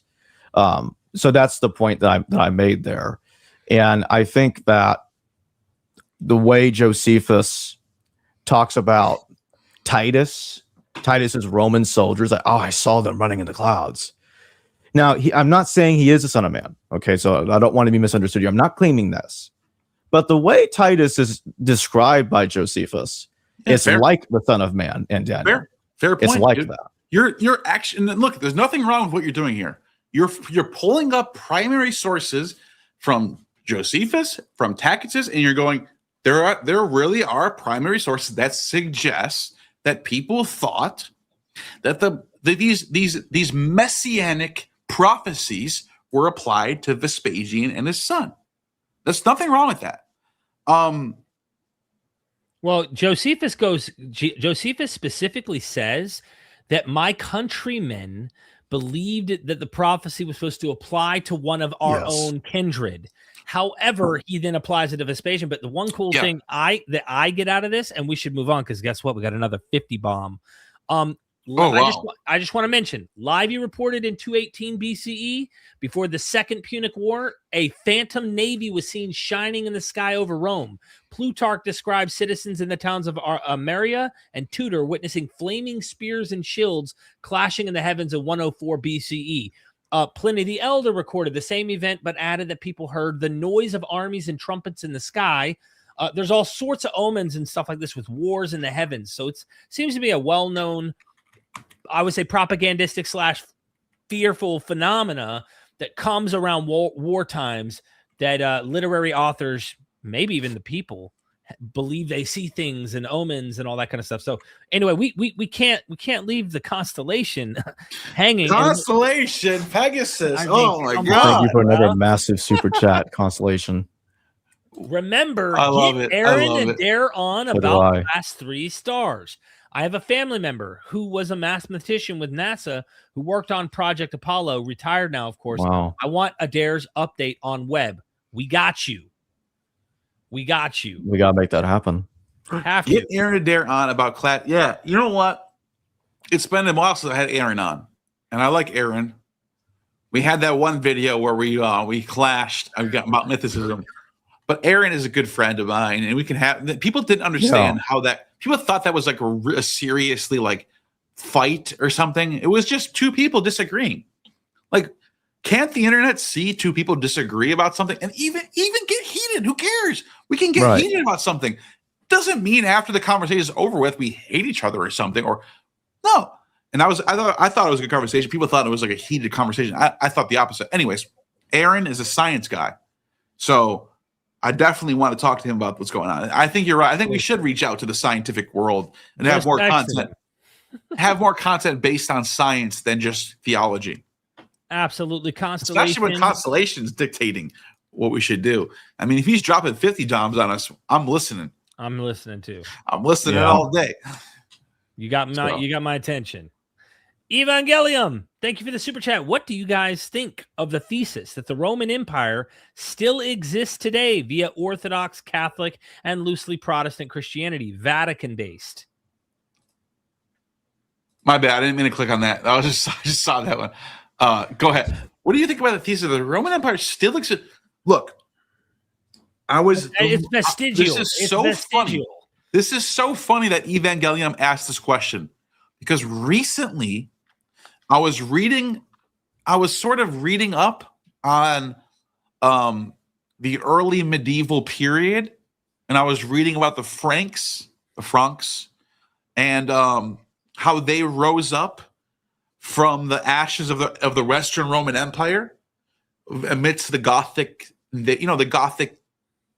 paradigm, the Visigoths, the Ostrogoths, the Vandals, and then the Lombards come down and take over for a little bit. But then the Franks rise up.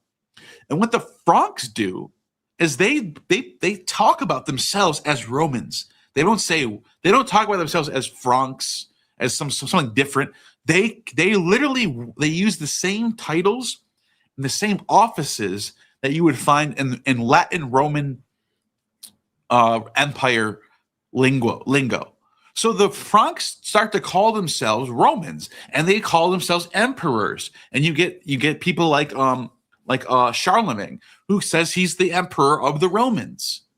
And what's even funnier about this, you even have Eastern Orthodox bishops who say yes, that's my emperor. Because at the same time there was Irene, who was a woman who was the empress. And they didn't like that. They were like, we don't want an empress. We want an emperor. Let's Charlemagne is cool as hell. Let's have him be our emperor. So the point I'm trying to say is the Roman Empire, as much as we like to say the Western Empire died in 476 and the Eastern Empire survives until 1453, you can actually make the argument that the Western Empire revived itself right around 900 AD and survives all the way until the time of Napoleon, which is what we call the Holy Roman Empire. And Voltaire is famous. Voltaire is a historian who's famous for saying the Holy Roman Empire, it's not holy, it's not Roman, and it's not an empire. I think he's wrong. People take that as gospel today. When you actually look at what the Holy Roman Empire was doing, it's adopting the same Roman offices, the same presence, the same culture. It's trying to be Roman. And what happens is Napoleon, who defeats the Holy Roman Empire, the Germans, the First Reich, if you will. There's the First Reich, Second Reich, Third Reich, Fourth Reich. The First Reich was the Holy Roman Empire. Napoleon defeats the First Reich, and he just destroys the Germans and ends the Holy Roman Empire. But what does he do? He anoints himself as the emperor. So, and by the way, we're still living under Napoleon's paradigm right now.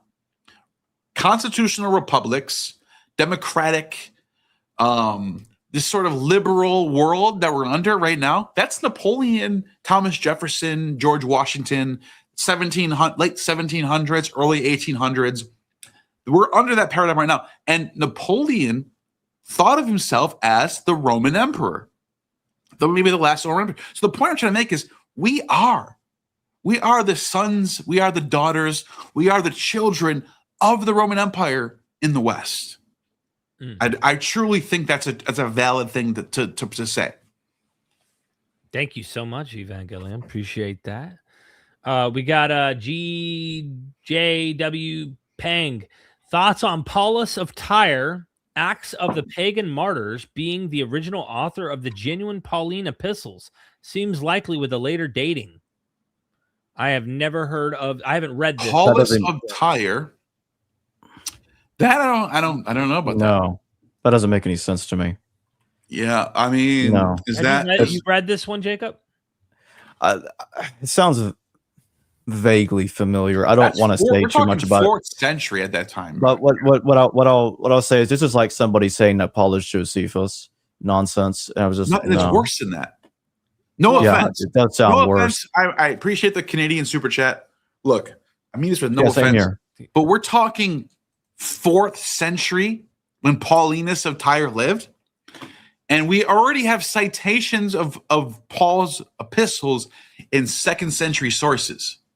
So, by the way, real quick, before we jump the gun here, these are papyrus fragments, mostly from Egypt, dating from the 1st through 3rd centuries of the Common Era, that record or fictionalize the trials and executions of Alexandrian Greek citizens before Roman emperors. The genre is striking. The texts adopt the narrative format of legal trials in which representatives of Alexandria definitely assert their rights and are summarily punished with torture and even execution for their presumption. Now it goes down. It says, Paul of Tyre specifically, in one of these texts, Alexandrian Greeks appear before the emperor accompanied by a certain Paul of Tyre, who is their advocate, while a rival delegation of 7 Jews appears on the other side. The 2 delegations are described as carrying their own gods. The Alexandrians were carrying a bust of the god Serapis, while what the Jews carried is lost in a lacuna, though most scholars believe they brought a Torah scroll, which the pagan felt they treated as something divine. The more developed text is the Acta Pauli et Antonini Musurillo's text 9. Huh? It's some later thing, it seems. Yeah, but what does it have to do with? Because Paulus of Tyre lived in the 4th century. Yeah, I'm talking about this manuscript. They're saying the Acta Alexandrinorium, Acts of Pagan Martyrs. It appears in that this guy Paul of Tyre appears in this material somewhere between the 1st and 3rd centuries. How does he? I need to look into it. Yeah, I'm saying, how does he? If this guy lived in the 4th century, how did he appear in 1st century sources? Great question. All right. Well, whatever. Yeah, listen, I need to look it up. JJW Pang P. Look it. I'm going to look into what you're saying. Yeah. We'll check it out. I Let me just say one thing fast. So the Pseudo-Clementine Recognitions, which is a mid-2nd century text, does not say anything about Paul or Saul, the man that attacked James, being from Tyre. And First Clement, which is our earliest reference to a historical Paul of any kind that we got, makes no mention of this either. So again, this, as I said earlier, you got to be careful here and not conflate different Pauls. I know it can be confusing, especially when you have texts that are actually engaging in the conflation, but this just doesn't work. But that's all I gotta say. Thank you for the super chat, though. Yeah, thank you. Let me see. Oh, we already got this one. Okay. Matthew Clark, thank you so much for the super chat. Hey, Neil, please do a show with Archaic. Is it Archaics? How do you pronounce that? Archaics. Archaics also thought that Revelation is Sibylline as well. Well, it definitely shares Sibylline overlaps with a lot of material. Yeah, I talked about some of that earlier. Well, it definitely shares Can I play this? Overlaps with a lot of material. Yeah, I talked about some of that earlier. Can I play a clip real quick? Shares. Can I play this? Overlaps. Yeah. A lot of material. Yeah, I'll cue myself. Earlier. Can I play a clip real quick? Shares. What the hell is going on, bro? I'm hearing myself. Stop sharing. I'll cue myself. Stop sharing. I had to stop sharing, bro. I'm hearing like inception. Hold on. Wrong clip. I got to go to the right. Hold on. I got to go to the right clip. What was that, bro? That was the wrong clip. Okay. I'm sorry. Hold on. A glitch in the matrix. Hold on. Let me go to the right clip real quick. All right. Here we go. All right. Can I share my screen real quick? Can I play this? No, I'm just kidding. Go ahead. Yeah. Can I share my screen? Yeah. All right. And this is just to answer the super chat, what I think about the Sibylline Oracles real quick.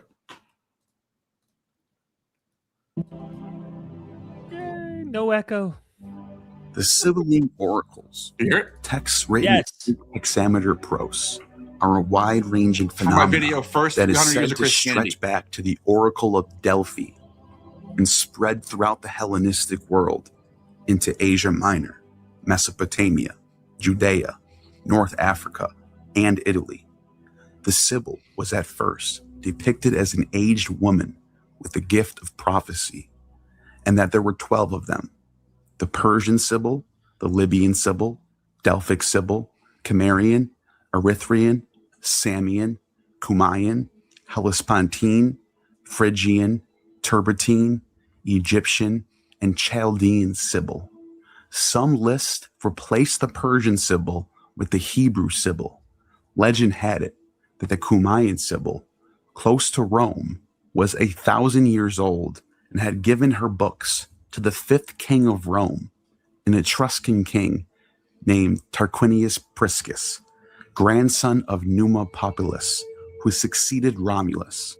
These oracles were entrusted to the priesthood of Jupiter to be guarded by the Vestal Virgins and only consulted in times of crisis. Watch this. Regardless of the truth of their origins, these books became central to the religion of Rome during the Republic era.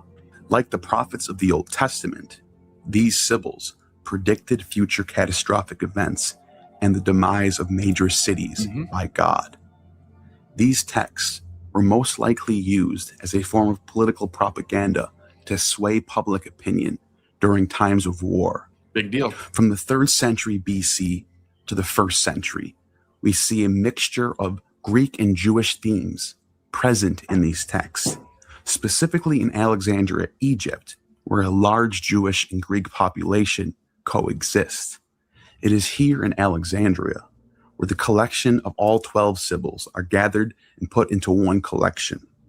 They show both Jewish and pagan influence, everything from Hesiod themes of the golden age of Saturn, Homeric epics like the Iliad, predictions of Romulus, Cyrus the Great, Alexander the Great, Caesar Augustus, as well as references to gods like Ares, Kronos, Aphrodite, Zeus, and the Titans versus the Olympians, all the way to stories about Noah's Ark, right, Jacob? The Tower of Babel, Moses getting the tablet on Mount Sinai. You know this is the origin of the Christianity Latin right here. You know Virgil is mentioned in the Sibylline I think the Sibyl is the origin as of a great Christianity. teacher I do think that. sent by God Oh, to I teach see. the world. And Virgil himself cites the Sibylline books in his Aeneid and mentions Diphobe as the Cumaean One was Sibyl. done. I just want to show one more thing. Right here. To show some Derek's going to jump in right now. passages of the Watch third this, Derek. Sibylline Oracle to give you an idea Derek, you're about to of jump what in. it's like. But he, eternal Lord, proclaims himself as one who It's you, is Derek. and Yeah. was and shall Dude, be. how many of these have you to had hear to the do? only name of A heaven's lot. great God, the ruler No, watch of this. the This world. is a huge point I'm He, about by to his make. logos, created Wait. all things. So this is an actual even version of the Ouranos Sibylline and Oracles. Ready? Thasala, and tireless Helios, So watch this. and full Selene and bright Astraeus, and mighty mother Tethys, springs and rivers, imperishable fire, and Hemera and Nyx, This is the God, who formed the four-letter Adam, the first one formed and filling with his name Anatoly, Hesperides, Notos, and Boreas. The same as he who fixed the pattern of the human form and made wild beast and creeping things and fowls. Damn, Sibylline Oracles badass. 3. Notice the blend between pagan and Jewish elements and how the creator includes the many gods within his creation of the world. Watch how Revelation is portrayed. This type of genre can also be seen along the book of Revelation. For example, then I saw a great white throne and him who is seated the on the yellow words, those are the same characters we just saw. Presence, and there was no place for them. And I saw the dead, great and small, standing before the throne, and books were opened. Another book was opened, which is the book of life. The dead were judged according to what they have done, as recorded in the books. Thassalah gave up the dead that were in it. Hades. And Thanatos and Hades gave up the point. All right. Yeah, no, I get it. And if someone's looking for a book that also touches on this, John Dominic Crossan's book, Render Unto Caesar, he covers this topic in Revelation and actually goes and shows the Sibylline Oracles not only deal with this stuff, the same language, same gods come up and such, which they've obviously couched it into this apocalyptic material we call the John on the island of Patmos Revelation. But he talks about the beast. He talks about Nero as the freaking beast. He talks about Rome. He talks about all sorts of stuff. And you can see that whoever this guy is that wrote this knows the Sibylline Oracles. Yes. He is working off the same tradition. Why do you think I love John Dominic Crossan so much? I know, bro. I know. And he's 97. He lives. He knows his shit, bro. Bro, he's right down the street from you. He knows what the F is going on with these texts. He knows what and he just accepts it. And he's one of the Christians that I cannot defeat. I love the guy. People say this all the time. Like, is there a Christian out there who you can't defeat? And like, is it Jay Dyer? Is it Andrew Wilson? Is it, whatever? No, it's John Dominic freaking Crossan, dude. There's nothing I can say to defeat that guy. I love him. He figured it all out. He understands. He gets the pagan influence and he owns it. Yeah, you know what? You know why we can't? There's no reason to. Is that you sit and talk to him and he's like, "Oh no, the resurrection? No, that's symbolic. That's a symbol of something deeper, and it's not."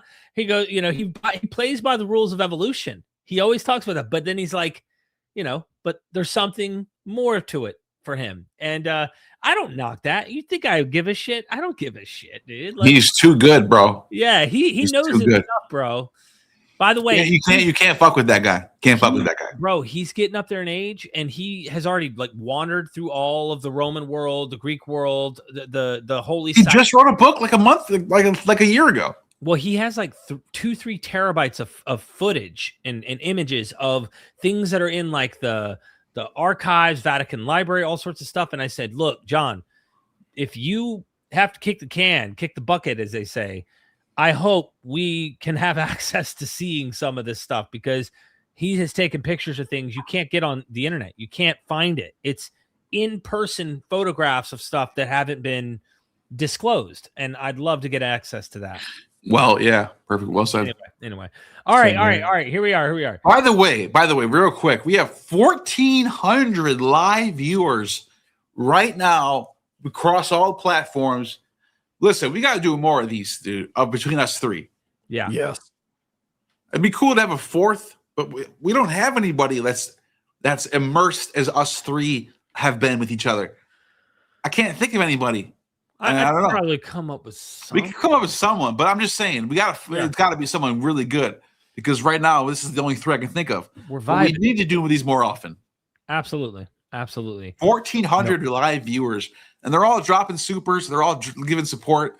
I could do this all day.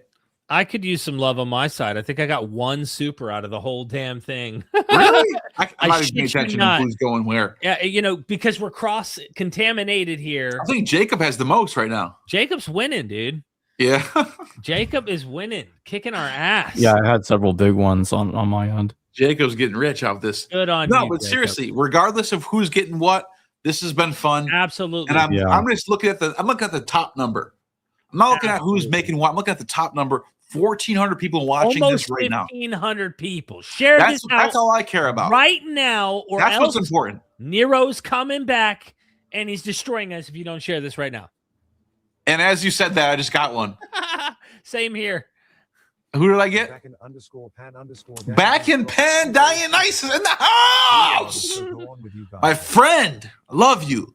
I love you. Absolutely. All right. So we'll get to that one in a second. All right. What's the next one? All right. Next one is from Taylor. No, hold up. Yep. Taylor. Why is Marcion, thank you for the super chat, emerging with this anti-Yahweh ideas in a Jewish cult where we don't see it with others that early? Is this his own revelation? Do you think he's preserving something else from another sect? Great fucking question right there. Yeah, it is. That is a high IQ question. I'm telling you right now. That is a high, because where does this idea come from? This is such a good idea, a good question. And I think Marcion is being influenced by his Platonist education that God, the eternal God, the one from Plato, has to be perfect and he can't be jealous. You understand what I'm saying? Mm-hmm. So if you're raised up, educated as a Platonist, Pythagorean, Stoic, whatever it is, from some sort of Greek school, to learn about God as a figure who can't be jealous, and he's perfect, and he's virtuous, and he's the source of all good, and then you read the Old Testament, and you start seeing, what the hell? This God's literally admitting to being jealous, and he's literally going around killing little children and smashing children's heads on rocks and giving over women to his winners of the wars because they whatever. All types of nonsense, all types of human sacrificial stuff going on. And you have to think and go, based on my education, this is not the one. This is not the supreme God. This is a lower daimonic, terrestrial daimon, earthly God. And then you go, what's going on in the Old Testament is you got two gods going on. You got the supreme God who created the world in 7 days. And then you got this other deity named Yahweh who thinks he's the supreme God, but he's really just a terrestrial daimon. You mean he only rules the land of Eden? That's it. He's a terrestrial daimon. It says Deuteronomy 32 says he inherited Israel from the Ha'el Elyon, the Most High God. Yeah, there you go. So there you go. Marcion read that and said, "There we go. That question answered." And then you get Marcion theology from good scholar. I think Marcion was the first good scholarship of the Bible. Interesting. He's the first canon. I know that. He's the first New Testament. He's the first scholar of the Bible. That's what I think happened. Anyone who studies the Bible can come away going, there's something wrong with this perfect God idea. Right? I think so. Yeah. What were we going to say, Jacob? Well, I was going to say that I agree with you, Neil, that Marcion was definitely influenced by Platonic ideas. I think what was going on is he was being mainly influenced by Platonic thought and the Gospel of John. Because especially in John 8:4:4, and I definitely think it played a big role in the way he wrote the antithesis. And this is a huge problem because the way that some people use this verse today in very ugly ways. In John 8:4:4, when it states that Jews are sons of the devil. Mm-hmm. And what Marcion is like, oh, that's evidence that the Old Testament God is bad person. Jesus is the son of a good God. Oh, wow. That's a gigantic shiz super chat. Holy I gotta speed up my answer really fast. Who got this? Jacob got this? Me. Yes. What? Constellation. So big. You could have did 4 different super chats of 50, bro. I haven't had constellation Come on, man. once. No, listen, Jacob. Hold on, let me. Yeah, let's take it. Let's go ahead. Honestly, I'll finish later. Jacob, You did deserve you. This is good that you got this, bro. Yeah, you needed a little boost in your algo, in your, in whatever you got. I'm glad that you gave it to Jacob. I'm just saying. But that's a lot to drop on one person. I'm just saying. Look, Yeah, that's a lot. You're gonna witness. Love you, bro. You're gonna I'm so witness grateful. Thank you. starving people for food. Give me some of that food. Yeah, drop it, thrice that up a little bit, chop it up a little bit. Oh no, Jacob, no, you deserved it though. Good, read it out.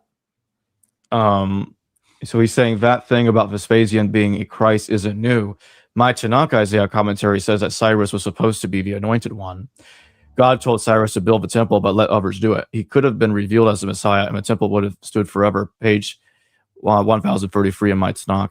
And that's interesting because, Cyrus, the way Cyrus is discussed in the Old Testament does parallel the way that we're being told about Vespasian in Josephus, Tacitus, and in other texts about Vespasian being, he's the one that we're supposed to be, he's the prophet that was supposed to come. He's the one the oracles we're talking about. We were wrong. It wasn't somebody from our own land.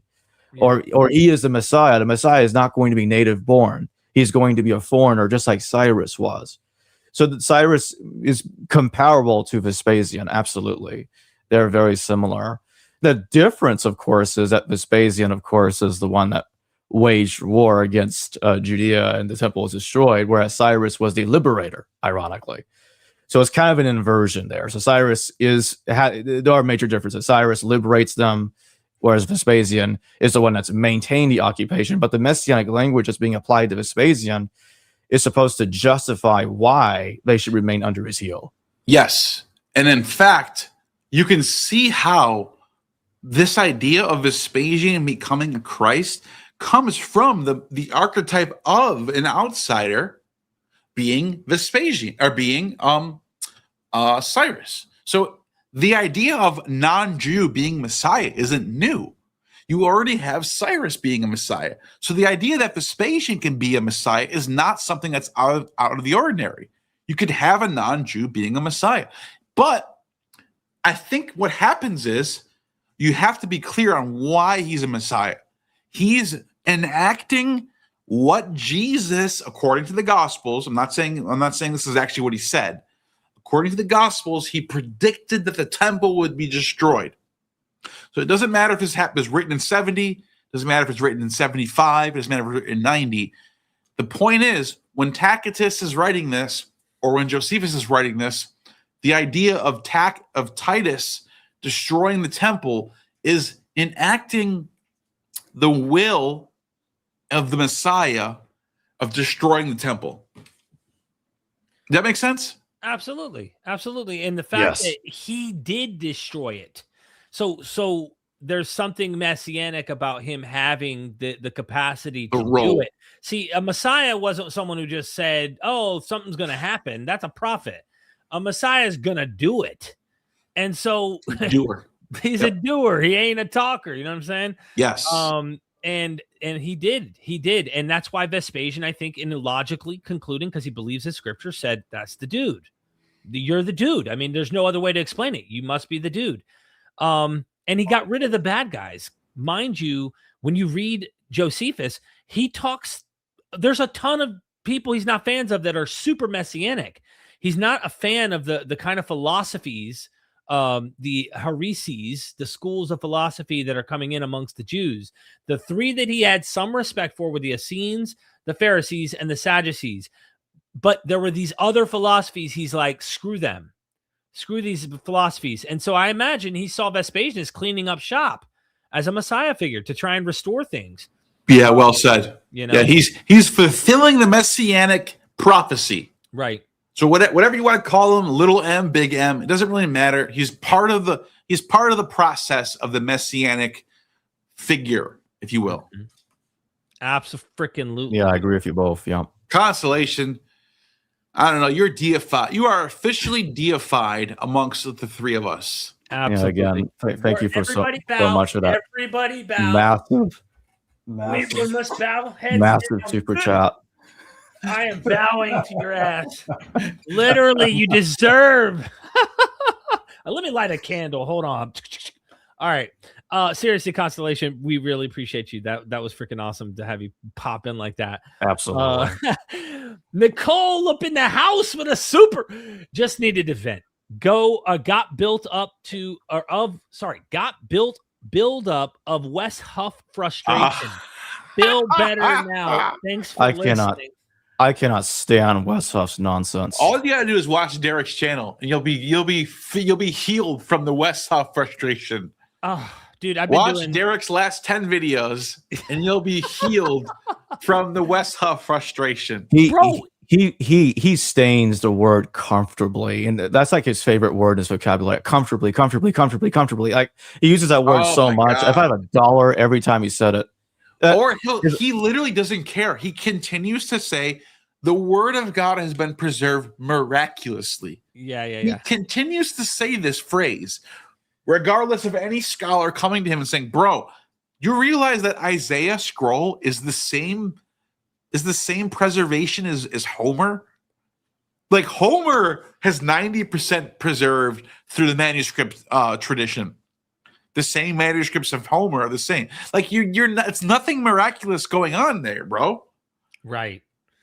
Yeah, I mean, I picked this apart too, and I just thought, man, I was thinking hard about what other analogy, what other example, and then, dude, I just thought about the ancient Mesopotamian tablets. I'm like, bro, we have the original scribes, the original, not the copies of the copies of the copies. You know, anyway, there's you have the fucking the inscription in clay by the original priest who jabbed it on there. Yeah, like does that make it real though? Oh my god! The way he argues is he tries to pretend that he takes the consensus dating on the 4 gospels, but then he'll say something like, "Well, Mark was written in the 50s or 60s comfortably, Matthew in the 70s, 80s comfortably, Luke about the same time, John in the 90s." And the eyewitnesses, they're eyewitness texts and they fit. They just got delayed in writing it down. I'm like, oh, you got to be kidding me. Bro, he was arguing for like 45 AD for like Mark or something. Yeah, that's ridiculous. And I mean, I know there actually is a handful of scholars that do argue it that early, but I don't even understand that. Under a handful of critical scholars. I know. And that's being kind. But then he said Acts is like 40, 50 something. I don't know, bro. It was like, hey, look, I'll tell you this, Nicole. We got to move to the next one because we got a ton. But hear me out. I got some more Wes Huff coming. Because here's the deal. The guy's getting, I mean, bro, he's on every single podcast. I think his YouTube channel has almost 1 million subs now. Absolutely. And when you see a big name like that spreading bullshit, hit him. Go for it. I'm doing that. I got a William Lane Craig video on Dying and Rising Gods coming. This guy is baloney too. I mean, there's a lot of the 3 of us should do a collaboration video about Wes Huff. We have never done a video together all about him. We should do it. We should. Absolutely. We really should. Maybe we'll do it for you, Nicole. Thank you so much. Thank you. Linda, thank you for the super chat. There was no writing attached, but you're somebody's member as well. So we appreciate that. You. Yeah. James Washington, thank you for the super chat. I appreciate you. No writing. James, did I miss anything for me? No, just okay. Generic super chats here. James Washington again for the super chat. You guys are the Holy Trinity. For me, I thought they were doing something funny with the word, but yeah, the Holy Trinity for you. Well, look, you're all we're Hindus here with you, and all of maybe you. Maybe you meant the holy, kind of merging only and holy into the same word. Yeah, that's probably what they were doing. Thank you, James. Thank you. Yeah, Steve M 1984. Thank you for the super chat. If the genuine Paul letters are later, is it conceivable that the letters and Mark are companion pieces? Let me say something about that, because that's an excellent question. Thank you for that super chat. I actually think that the person called Mark that wrote the gospel probably knew the person that wrote the pseudo Pauline text. They put the epistles that were not written by Paul. I can conceptually see that, because the way it would work is that he could pretend to live in the time of the original Paul, the real guy. And the same thing could have happened with Luke. But that still doesn't change the fact that they weren't actually working with the original OG Paul. It doesn't change anything. It just means they were working with the person who was pretending to be Paul in the epistles in the New Testament. That's all that would mean. It still would not contradict the view that many standard scholars hold that they weren't actually traveling with the OG Paul. Yeah, I think there's some relationship between Mark and Paul's pieces. I think I think there's a lot of scholars that have highlighted this, and it is conceivable. I have a hypothesis that I'm not saying I believe, but I'm throwing it at the wall. And you, since you wonderful humans here are taking care of all of us here to do what we do, I might as well just throw it out there. I'll make it quick. And it may not be the case. This may not be true, but what do you think? The Gospel of Mark takes an absolute turd on the 12 apostles. Okay. Yes, they're chosen. I get it. But every time they don't get it. They don't understand. They don't follow him. Oh, I'll follow you to the death, Lord. And then he denies him 3 times. Oh, who considered you right and your left? None of them. Because at the end, 2 thieves really, they stay, which I think are actually, these are like bandits who are part of the insurrection, are on his side. So here's the problem. They don't get it. The gospel ends abruptly with, well, go and tell them he'll meet him in Galilee. And yet the women don't tell them. They tell no one. So then the question is this a slam on the 12? Is this an anti-12 gospel that goes in line with the split that goes on between Paul and the other super apostles? Yeah. Speculation, but throwing spaghetti at the wall. Thanks so much. Let me say this. Yeah. I wanted to elaborate a little bit more. So the way I argue is I've actually argued that Papias, and I believe I brought this up in a previous episode with you, Derek, that I don't think that Papias's Peter is actually the original Peter. I'm not convinced that really is him. I think it's just somebody else. It's not like Peter was the name of one person ever. And you see Mark is referred to as the son of Peter in one of the Petrine epistles. I can't remember off the top of my head if it's 1st or 2nd Peter, but one of them mentions that Mark is the son of Peter. And you see that that Mark in Papias's writing, he tells us that Mark was writing down what Peter said to him. That's what he's saying. And so I think there's a relationship there. And what I think is that 1st and 2nd Peter served as a bridge between the canonical 13 letters and the Gospel of Mark. So I think that's what's going on.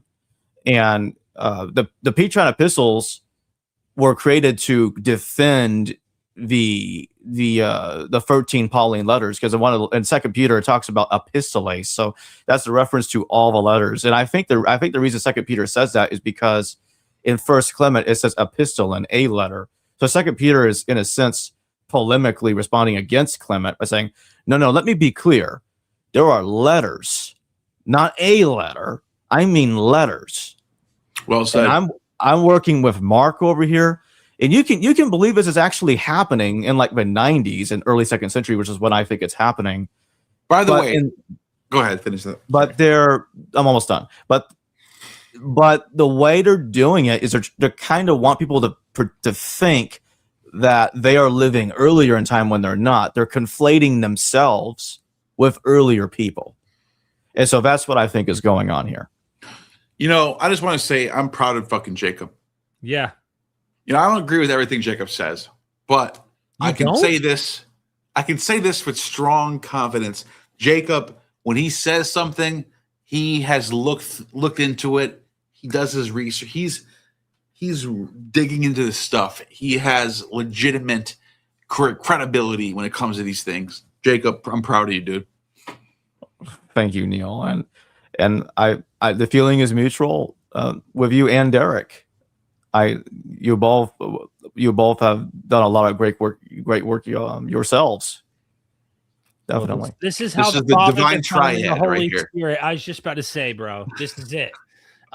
We should do these once a month at least, if not more. Yeah, at I least. agree. Steve, we love you. Thank you for the super chat. Really, though, seriously appreciate the love. Thank you. Gatis Abromovics, thank you so much again. Take Christianity is astrotheology, utilizing Greek myths of the zodiac and continuing sun worship. Fun to go down this road. Much thanks for the streams. I think love we're right. this. I Yes. love this idea. Because just don't know. Astrotheology is meant to be esoteric. It's not. Right, it's right, not right. meant to be. It's not meant to be clear that it's happening. So when a character, for example, walks the road, he walks down a road and takes the third left and moves up to the road to the second right. When it's something like that happens in a text, you don't know astrotheology is being presented. You're not supposed to know. It's supposed to be cryptic. So that's why I love when people super chat with astrotheology theories, because we can't prove them or disprove them. They're in the text. We just don't know they're there. That's the point of astrotheology. It's supposed to be cryptic. That's the fun of it. I agree with Gaddis here. And I think that at the end of the day, that my problem with it and my joy with it is it can make a lot of sense of things, but you can't prove any of it. You really can't prove. You can get really close, I think, with people like Samson. The sun, his name means sun, and Jesus being the center and all this stuff. And you see zodiacs, all this stuff. But like, if you're trying to like methodologically nail it, there's no way. It's a super subjective kind of, like you said, esoteric thing. And I do think there's something to it. I do. I just can't prove it. I will say this though: if you want to find if you really want to find out astrotheology, got to go get this book right here, Eratosthenes and Hyginus. It's from Oxford. Constellations and Myths. Eratosthenes, you can see it, and Hyginus or Hyginus. You're gonna have to type that in the chat, bro. It's dark as hell in your room. You can't see it? Dude, I can see something flying on the page. That's about all I can see. I can barely see constellation myths, but I see it. Oh The my closer I get, the darker it It's gets. black. You put it in the black. It's like look at me. Ready? Watch. All right, guys, check out my chin hairs right now. Like, bro. Okay. All right. Well, anyways, Eratosthenes, the man who proved the Earth is not flat. The same. I'm not kidding. I'm not even joking. The Earth flat was debunked by this guy right here. Also, this guy wrote a bunch of astrotheology shit. Interesting. I'm telling you, it's one of the most valuable books you're ever going to buy. Eratosthenes and Hyginus from Oxford, World Classics, and you can use this as a guide to do your astrotheological arguments. Just throwing that out there. Next super chat is Bucket again. Good to see you, my friend, again.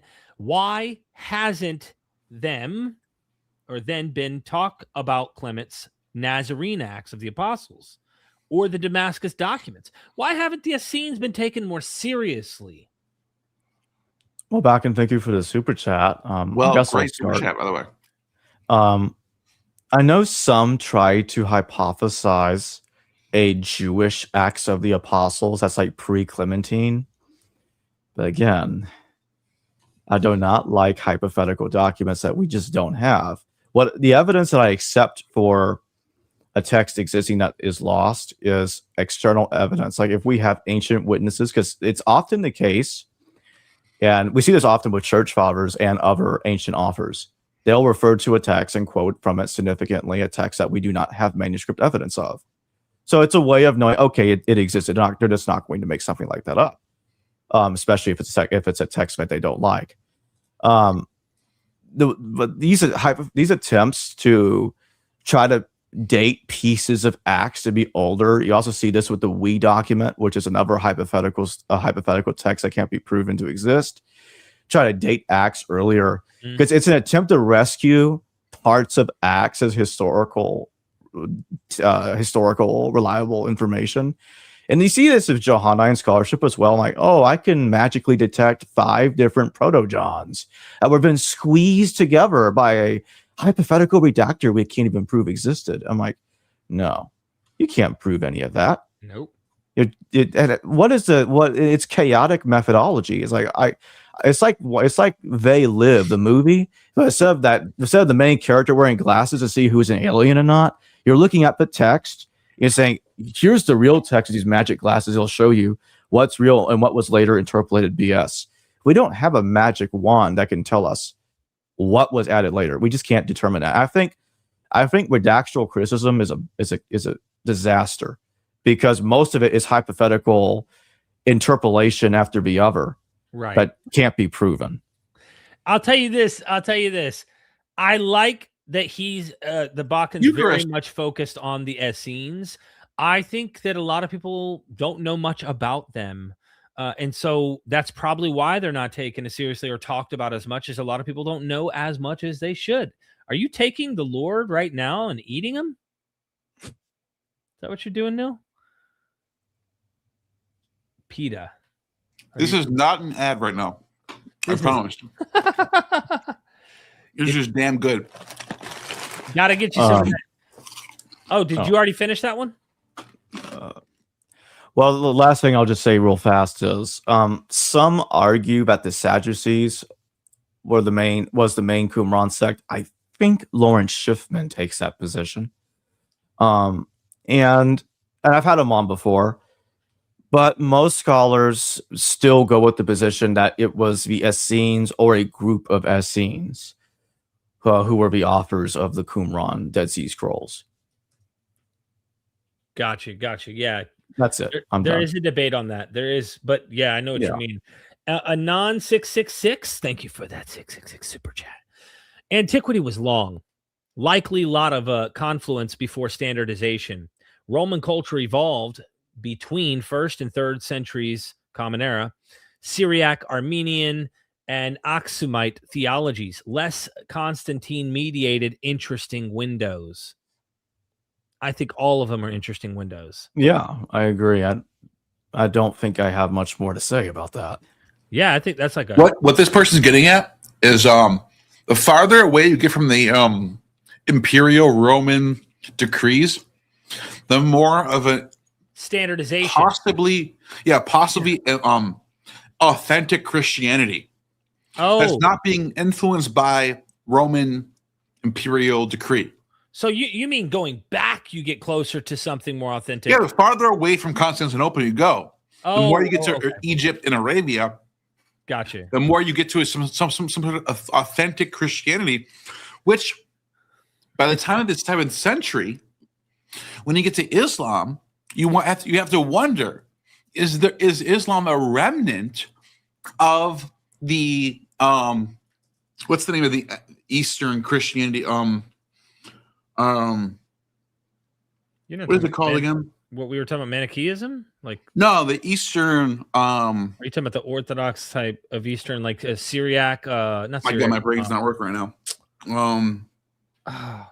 There's an Eastern type of Christianity that survives outside of the imperial Christianity, right? And people wonder if Islam is a remnant of that, meaning no images, going back to the basics of the Bible, don't make any graven images of God, that type of thing. Right. It's more like a remnant of an earlier Jewish Christianity. And yes, I think that you will get. Nestorian. Yeah. They were against the idea of God dying. There was these debates that were going on, like deicide and all that. Yeah, God is too perfect to be able to have suffering. Right. And they adopt those ideas, and those aren't people laugh at that stuff. That just they go, that's just stupid. They just don't know what they're doing. But actually, if you really study this subject, you start to realize something was happening in that part of the world that was holding on to a very archaic, authentic version of Christianity, where Jesus is subordinate to the Father and isn't one with God. God is one by himself. That's a very early on idea of Christianity that you find with Ebionites, for example. Right. That's the name I was trying to think of at the moment. Absolutely. That's why I enjoy having James Tabor. He's always insightful on these things. Again, GJW Pang again. The one I mean volunteers for the pagans as a rhetor. I suspect Paul, born in Tarsus, the origin point of Mithraism goes to Tyre as a Mithraic pater. Mithraism was booming in Tarsus. Did you guys know that? Yes. Yeah. It is very interesting that Paul is born there. And if you look at that region, the dominant religion in that area, Cilicium. Plutarch even mentions before, right around the same time as Paul, the Cilician pirates. Cilicia is where Tarsus is. He says the major religion in that region is Mithraism. So Paul literally tells us he's from a region where these pirates live who are Mithraists. So you could take that or leave it. You could say, oh, whatever, it's just a coincidence. He just lives in the same location as them. Fine. No problem with that. Or you can say, this is strategically placed for Paul to be one of these Mithraic paters. And by the way, if you know your history of antiquity, if you study it thoroughly, you know something. That the Mithraic paters often show up in other religions usurping their high priesthood. For example, the Eleusinian mysteries in the 4th century was usurped by the level 7 pater. There's a guy named Eunapius. Broke up there for a second. Yeah, I got muted. Yeah. There's a source from a guy named Eunapius, a fragment that survives to us, who says that the hierophant of the Eleusinian mysteries was usurped by a level 7 pater from the Mithraic mysteries. Basically, what he's saying is the entire religion of the Eleusinian mysteries was taken over by the Mithraic fathers, the priests of the Mithraic religion. So the Roman imperial cult took over this ancient priesthood that goes back to the Bronze Age. So then once you know that, once you realize that that's what's going on, you start to wonder, is that what's happening in Christianity as well? Now, it's a very speculative inquiry. It's very speculative. It's not based on anything you can prove, but it's based on things that actually did happen. Yeah, interesting. I don't have much to add to that. Thank you. Next one is Farsight.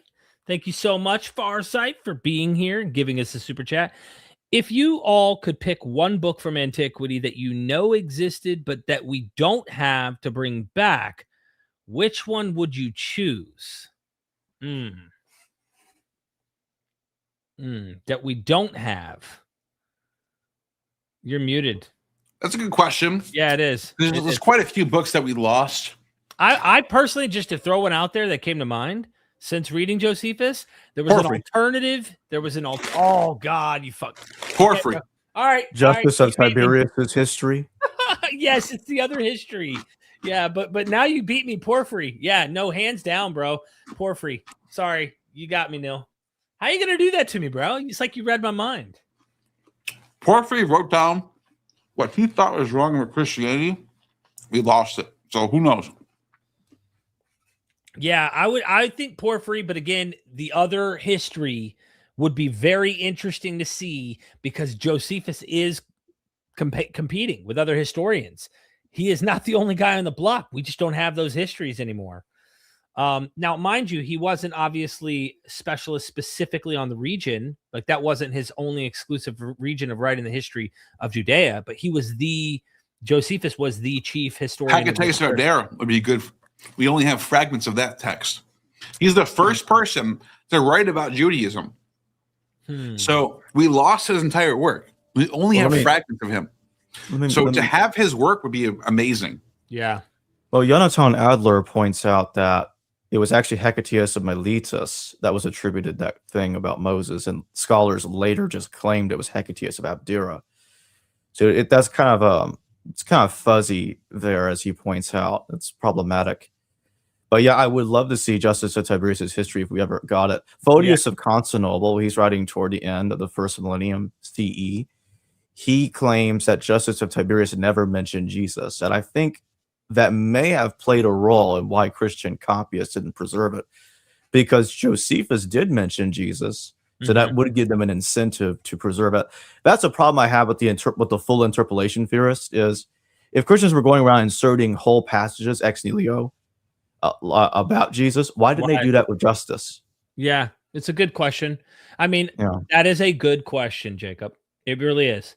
I think it is. And I wonder if the partial interpolators are right, what the hell was Jesus seen as in that text? You know what I mean? I got questions, bro. Sure. I got questions. So, Farsight, we love you and we thank you. As with everybody. Yeah, thank you. Bakken back, bro. I would so go on with you guys. I think this is the part where it's like the four-way, like having someone on there to chat, like a four-way stream. Bakken, let's talk about it, bro. Let's talk about it. You know what I'm saying? Thank you so much for the super duper. Really do appreciate it. And look, Bakken is always spitting some deep stuff, some stuff that's rabbit trails and stuff. And it has me thinking. Always the wheels churning. I hope it does for you as well. All right. A voice of American culture became a member of, I think, all three of our channels. Really? Awesome. I love you. I double check because I saw him on there earlier, and then they popped on my side too, because it's popped up more than once. But I mean, look, we got this one, we got this one. So it might be one or two of us. I don't know if it's all three of us, but anyway, thank you. Might be. Doesn't matter. As long as you join one of us, thank you. Yeah, thank you. As long as it's me and me only, though. Steve, seriously. By the way, stop. Pause. Yeah. We have 1,500 people watching right now. Thank you so much to all 1,500 of you that are watching the stream right now. That's amazing. Love you all. Love you all, even if you hate my guts. Absolutely. Thank you. Steve, thank you for the super chat again. I love Gnostic Jesus. He comes down, looks around, decides we're too dumb to figure out how to be saved and bounces, laughing at his host being killed. I just want to say this super chat right here. If that's this is the perfect response to someone who's actually well read in the early Christian sources. Look, I didn't just put myself in full view for no reason. I don't just do that for nothing. When you read the sources of Christianity from the first to second mid 250 AD, you realize Jesus is a know-it-all.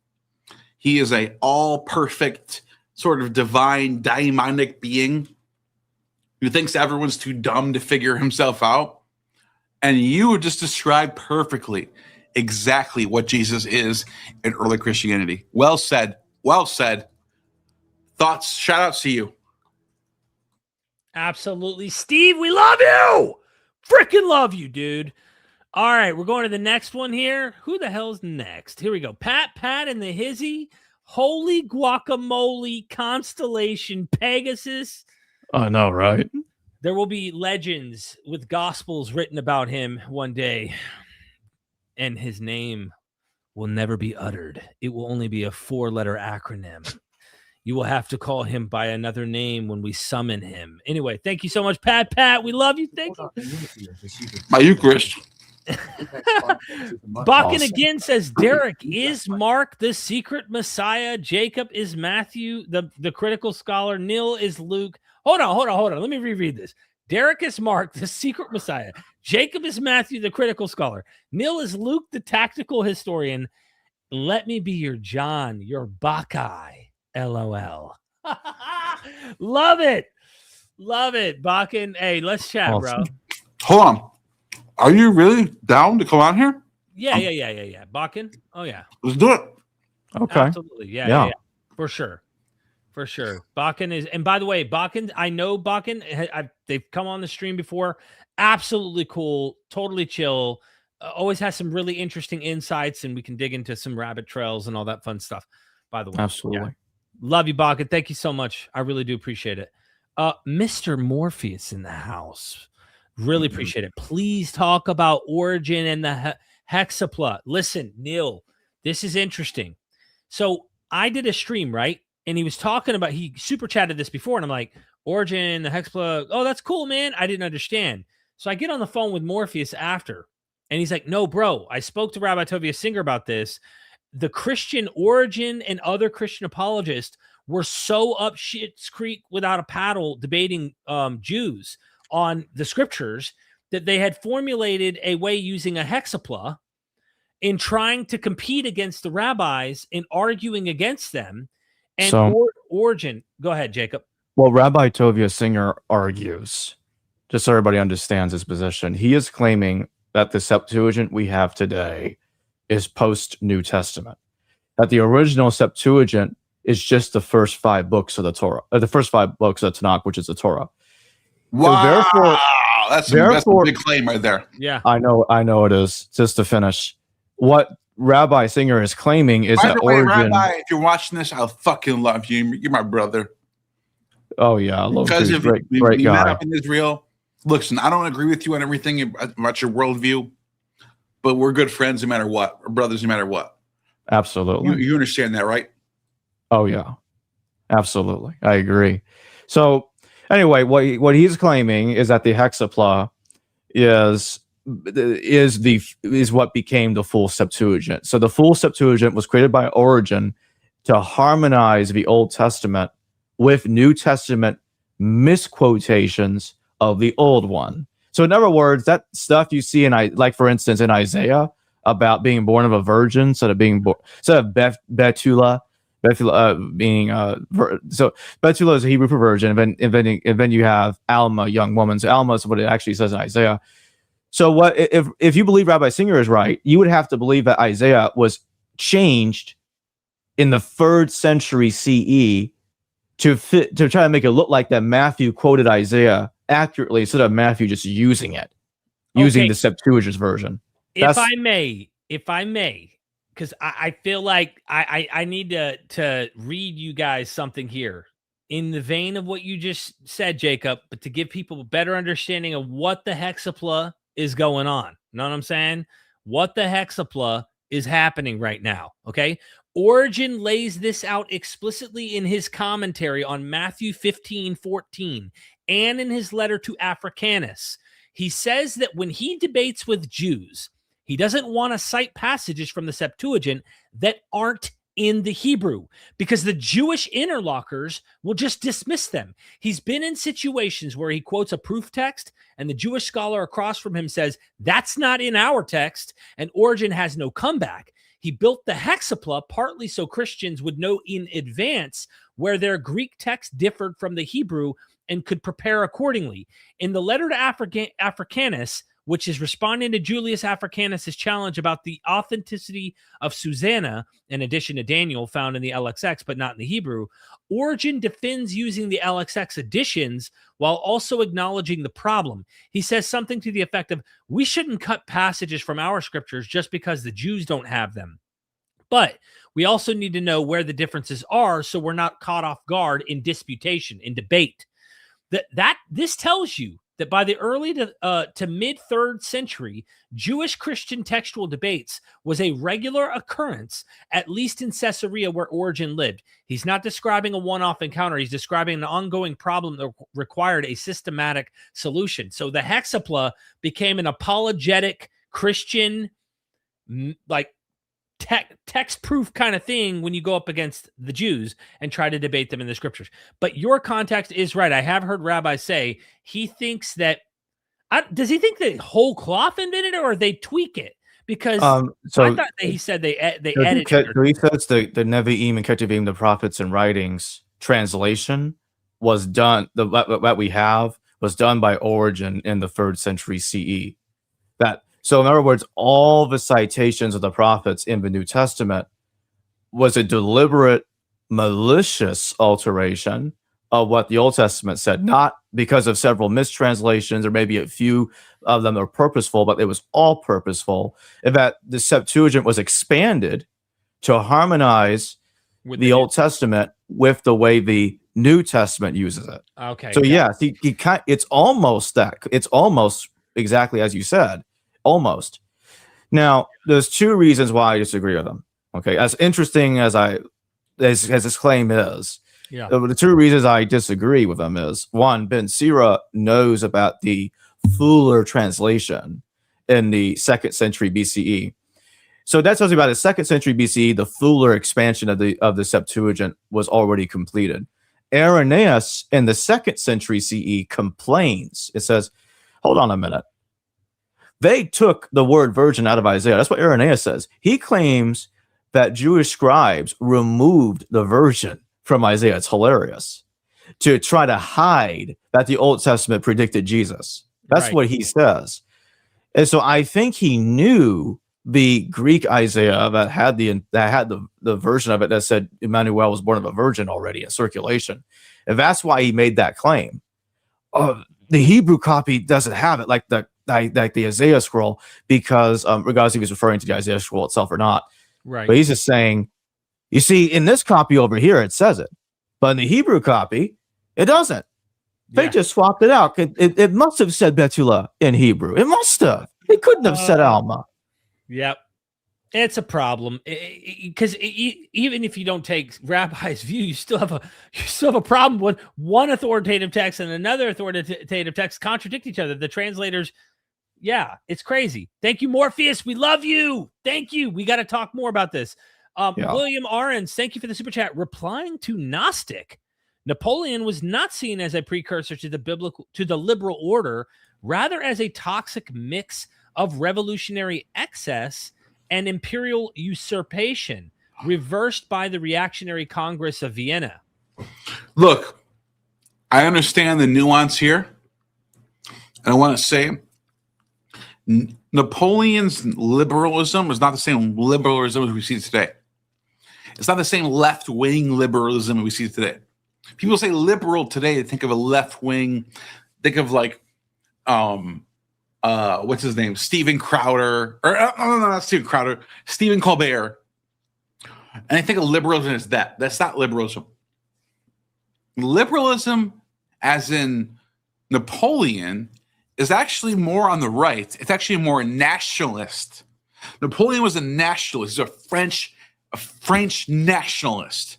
He was hardcore France first, like America first. He was France first. He was, in that sense, very right-wing.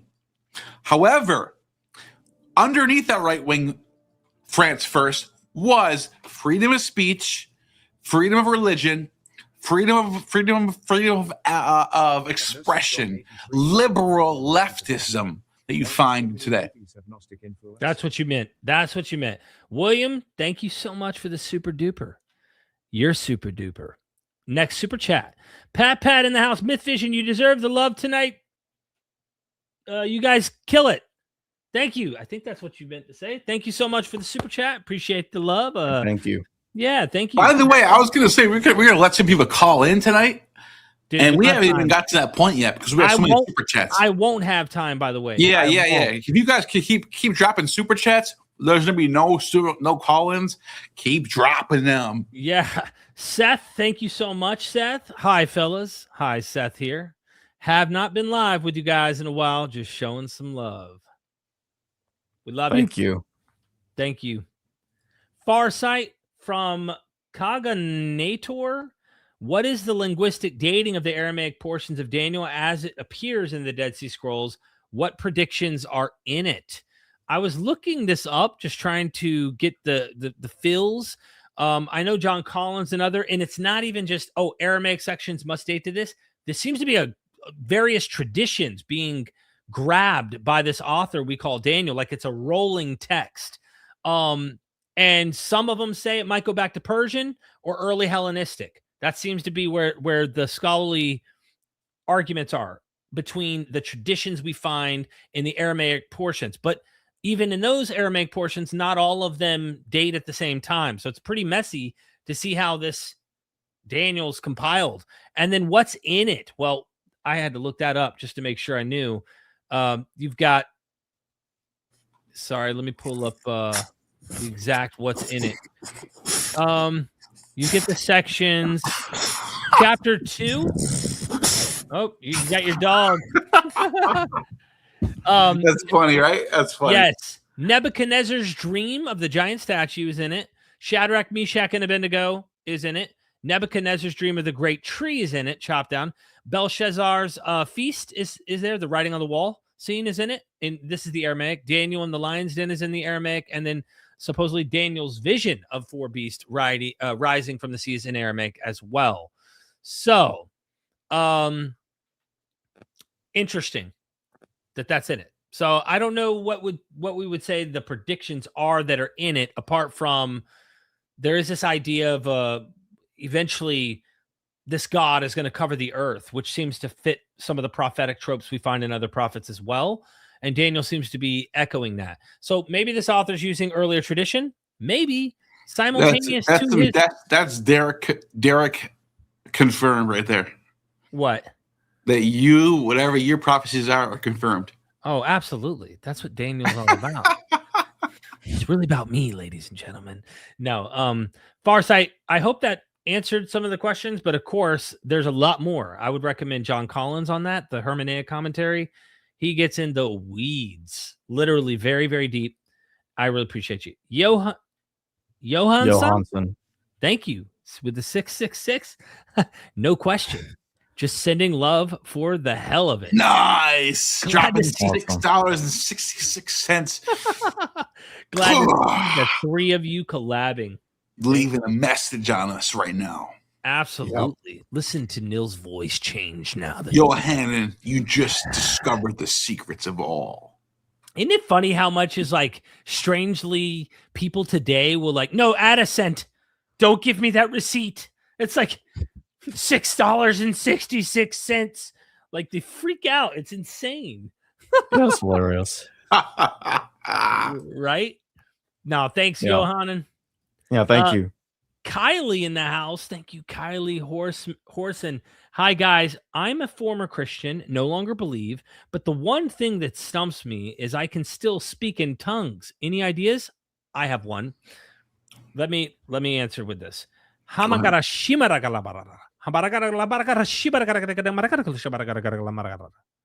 just spoke in tongues too. Did you feel that? No, but I can speak in tongues. And Christianity. Hold on. I'm taking over right now. Do you need me to speak more tongues? I'm taking over. Go ahead. You, Kylie, you had the most beautiful name I've ever heard. Kylie, I love the name. You are a Maenad. That's the answer. You're trying to figure out, why am I speaking in tongues? You are a Maenad. Dionysus has chosen you to speak tongues to the world. That's it. And you are a Maenad. That's the answer. Beautiful name. Kylie. Look, I always speak in tongues for fun, Kylie. I think anyone who does a little practice can find a way to speak in tongues. But yeah, I think it's funny because it's something that Christianity taught us. You know what I mean? Thank you so much for the super chat. Really appreciate that. Yeah, getting me to speak in tongues. Steve's back. Thank you, Steve. I used to be Catholic and practiced cannibalism every Sunday in Mass. Man, religion is so weird when you look at it from the outside. So true. It is a weird thing, isn't it? Dude, when you think about it, and they're trying to tell you it's him. It's like really him. You have to eat and drink his blood and eat his flesh. Dude, how is that not cannibalism? How is it not cannibalism? First of all, before we even get into any debates, how is it not cannibalism? That's what I want to know. The only argument I can say is this, because it's not really him. You know what I'm saying? That's the only thing. But they believe it's really him. That's why it's like still ritualistic cannibalism. It's still pretending to do it. Exactly, Jacob. Fucking say that again. Say it again. Full screen. It's ritualistic cannibalism. So they are pretending to eat him. They're pretending to do it. Fucking Jacob's the fucking man, bro. Oh my gosh. Exactly. It's there's nothing you can say to convince me that Christianity is not ritualistic, cannibalistic theology. Period. Facts. I love how they always try to deflect and say Satanism this, Satan that. The entire Bible, cover to cover, never attributes human sacrifice to Satan anywhere. It just doesn't. Nor child sacrifice. But child sacrifice is totally cool with God. And in Ezekiel, he regrets doing it and says, "Oh, I shouldn't have asked for your firstborns. That was terrible." Gee, you think? Nuclear bombs. And Jesus is the firstborn of all creation, by the way, while we're on that subject. Yeah, I mean that's the other thing. They'll go, well, some of them aren't a child, and it's like, well, let me ask you this. I heard this apologetic all the time. Oh, it'd be wrong to sacrifice a child. Well, he wasn't a child. It was 25 or 33 or something. It's like, oh, that's interesting that you would say that. What are you doing, Neil? What are you doing? I don't know what's going on. I think he's hitting buttons. Okay, I think he's okay. Let's go with you and me for a second. There we go. Okay. So I thought about it in the reverse, bro, and I was like, okay, people want to say Isaac was a grown man. Would this change your perspective if he wasn't 12? And I'm like, you know what? That's interesting. It's a good way to think about it. Let's take a grandma or a grandpa and say, hey, you're going to sacrifice a grandpa. Would that be okay? No, any human being sacrificed is not okay. What the hell's going on here? Exactly. It doesn't make any sense. They're trying to make up ways to make it make sense. Dave RC, somebody's member, so they have some wings on their back, and they super chatted. Christianity equals Jewish in theology, Roman in policy. What do you think? That's kind of interesting. That's an interesting way of thinking about it. I think there's kind of some truth to that. Yeah. Especially when you look at Romans 13 about all governments it says you should obey all governments in the world because all governments are appointed by God. Yeah. And in the idea of going against circumcision, because that's not really something you should be doing anymore, according to Galatians. Kind of fits that situation. And you see that develop later in Hadrian's reign. Hold on. When there you go. Hadrian outlaws circumcision. So real quick, just to say, if you want to know more about this, I think they're on the right money. Jews and their Roman rivals, pagan Rome's challenge to Israel. Jews obviously were competing with the laws of Rome, and in this, she quotes a Greek author in the Roman era that said that Rome would be the greatest nation in the world. Why? Because of their laws. Their laws, it had inclusion and so many things that the Greeks didn't have for their city-states. And so Christianity models much of the language and, of course, like they say, the policy that we find in Rome. That I agree with totally, as well as the Jewish theology. It's Hellenistic. It's clear. Thank you so much, Dan. We love you. Next super chat. Real Daniel Khan, thank you so much for the super chat. Neil makes a good point that Islam is a remnant of the Ebionites. They were found in places like Petra. There is strong evidence that Petra is Mecca, and Neil's not the only one. I think James Tabor suspects this very same thing that Neil was mentioning too. Just to give you a PhD as well that agrees. Anyway, letting Neil catch up on his Jesus cookies and getting that cannibalism on. Nicole, thank you so much again. Good to see you. Question: are there any statistics on how many prophecies in the Old Testament actually came true? I mean, I think the issue there is that all of those prophecies are written after the fact. At Vaticanium ex eventu. Look at Neil. Hold on, he's waving for dear life. Look at him. No, I think you're right. Vaticanium ex eventu, or listen. A broken clock is right twice a day. Okay, so there's things in the culture you can look around and kind of go, I think that this is going to head that way. I'm going to guess it's going to head that way. God told me it's going to head that way. And next thing what happens?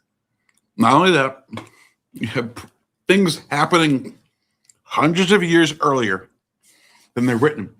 Yeah. So people are writing stuff down that already happened hundreds of years earlier, and they're pretending that they're writing it down when it happened. Daniel is a perfect prime example. Yeah. Daniel and Isaiah, Trito Isaiah, he name drops Cyrus hundreds of years before the dude even existed. There you go. Prime example. They're writing this up after. Yeah. And then pretending that it's written 200 years before. And again, that's prophecy for you.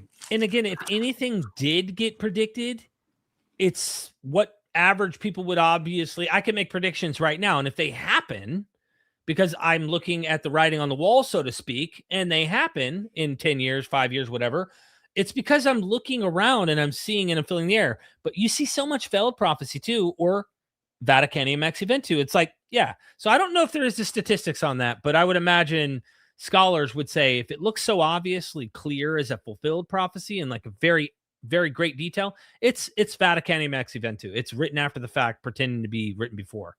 Thank you so much, Nicole. Gaddis, thank you again. Jesus and Satan is one entity under spiritual polarization, excess evil. It's popularized metaphysics by the masses and subverted by the elite. Well, my problem with this is it's trying to reconcile Jesus and government, what you see with Pauline theology, like in Romans 13 elsewhere, and with Satan, because Satan isn't identified as that. Now, some will try to say, let's go to, I think it's in 2 Corinthians where this is stated that the God of this world, and it doesn't actually, Paul of Frederickson will point out, it doesn't actually state it's Satan. Who is the God of this world? The canonical Pauline letters don't actually say who it is. So it's just an assumption that that's Satan. We don't actually know that that's Satan. That's an interesting point on her part. Especially with the Gnostic stuff, right? Like, because it could be Yahweh. That's like, the implication. So that's my point. So the thing is, like, oh, let's make Satan and Jesus the same entity. I never bought that. I mean, I know some people are trying to make that work. It doesn't make any sense to me. But that's me. Yeah, I'm with you. I feel you. Gaddis, no, thank you so much. Appreciate that. It's dualistic, though. It is dualism all day. And we still have it. We still have it now. Now you go back to the Hebrew Bible, Isaiah, I create light, I create darkness, I create good, I create evil. I, the Lord, do all those. That's not dualistic. So you have different theology. That just makes God evil. Well, there's no need to identify God or Jesus with Satan to recognize that. I don't know why people do that. Exactly. Seth, thank you for the super chat. Nil, please elaborate. What happened to the psychedelic parts of the Eleusinian mysteries? You said that there were religion was observed by level 7 materialism. So to answer this question, there wasn't a psychedelic aspect of the Eleusinian mysteries. There was a psychedelic aspect. You said, and that was the Kaikion. Now, when the psychedelic, or should I say, when the mysteries were taken over by the level 7 pater, who was a Mithraic pater, who was a priest of the Roman religion of Mithraism and Sola Invictus, the solar religion. He took his own theological inquiries and applied them to the Eleusinian mysteries. So what happened was, we don't know exactly what his transformations or his changes were, but we know that at some point the Eleusinian mysteries goes from being an ancient hereditary Eumolpid, Eumlipd, it's the name of the clan, like Levites, for example. Think of the Levites. They run the mysteries of the Jews. They are the priesthood of the Jews. The Eumolpids are the same thing for the Eleusinian mysteries. But they are usurped by these paters of the Mithraic mysteries. So we don't know exactly what happens after that, if they take away the Kukion mysteries, or if they let them continue. The point is, what the super chatter is concerned with is the Kaikion mysteries continuing past the extirpation of the Roman Mithraic mystery. That I can't say, But you're right. You're right to point out that this was a psychedelic mystery that ends up becoming part of the Roman Imperial cult. So, good super chat. That's all I got to say. Thank you, Seth. Thank you for that answer, Neil. Bakken in the house again. Become a member. Everybody watching, become a member. Support our community in pursuit of truth and wisdom. Approximately $5 isn't much, and it all adds up. Be blessed, my friends. Seriously, though, appreciate that. I really, really do, Bakken, because thank you very much. If it weren't for the people who do support what we do, you know, we don't live off government assistance. I can promise you that. So, you know, it is all up to you. Yeah, we're not like Abin Hillman living off of fucking government assistance and then talking shit about everyone who needs to make money. We're in the rat race. We have to make our rent paid. Have to. And so if you like what you like these things, you like our educational content, enjoy this stuff, get in on it. You know what I mean? We try to find ways to make it where there's a reciprocation. You get something out of it. You know, we try our best to do what we can. And this was all self-ground up. Each of us individually did our own thing to build this. And so I wish we had churches funding us, you know? I wish we had the money that comes from the system of all of these large institutions, but we don't. And it really is crowdfunded. So we really appreciate that, Bakken, for recognizing and being there to support what we do. And we're going to keep trying to bring it. Linda, thank you. Linda, thank you so much for the super chat. You. Yeah, and to being a member. She's someone's immortality right now, for sure. Then we got sit or nine. I'm not sure what that means, but thank you for the super chat. If Christianity were true, what evidence would you expect, Derek? Love you guys. Personally, I'm going to keep it real with you. So divine hiddenness comes into this a little. It would just be a universal thing. It wouldn't be questioned. I don't think he played hide and go seek. I think if it was true, this would be established. We wouldn't all be wondering if it's true. It would be true. And we wouldn't be having, you know, car salesmen perform apologetic tricks that we catch them in lies on, trying to sell you it. No, it'd be apparent to everyone. It would be so obvious that it was the one and the true one. So to me, what would make it true, what evidence would I expect? That it would be global and obvious. This wouldn't be a question. I wouldn't look at all these other mystery religions around it and go, it walks and talks and acts similar to that.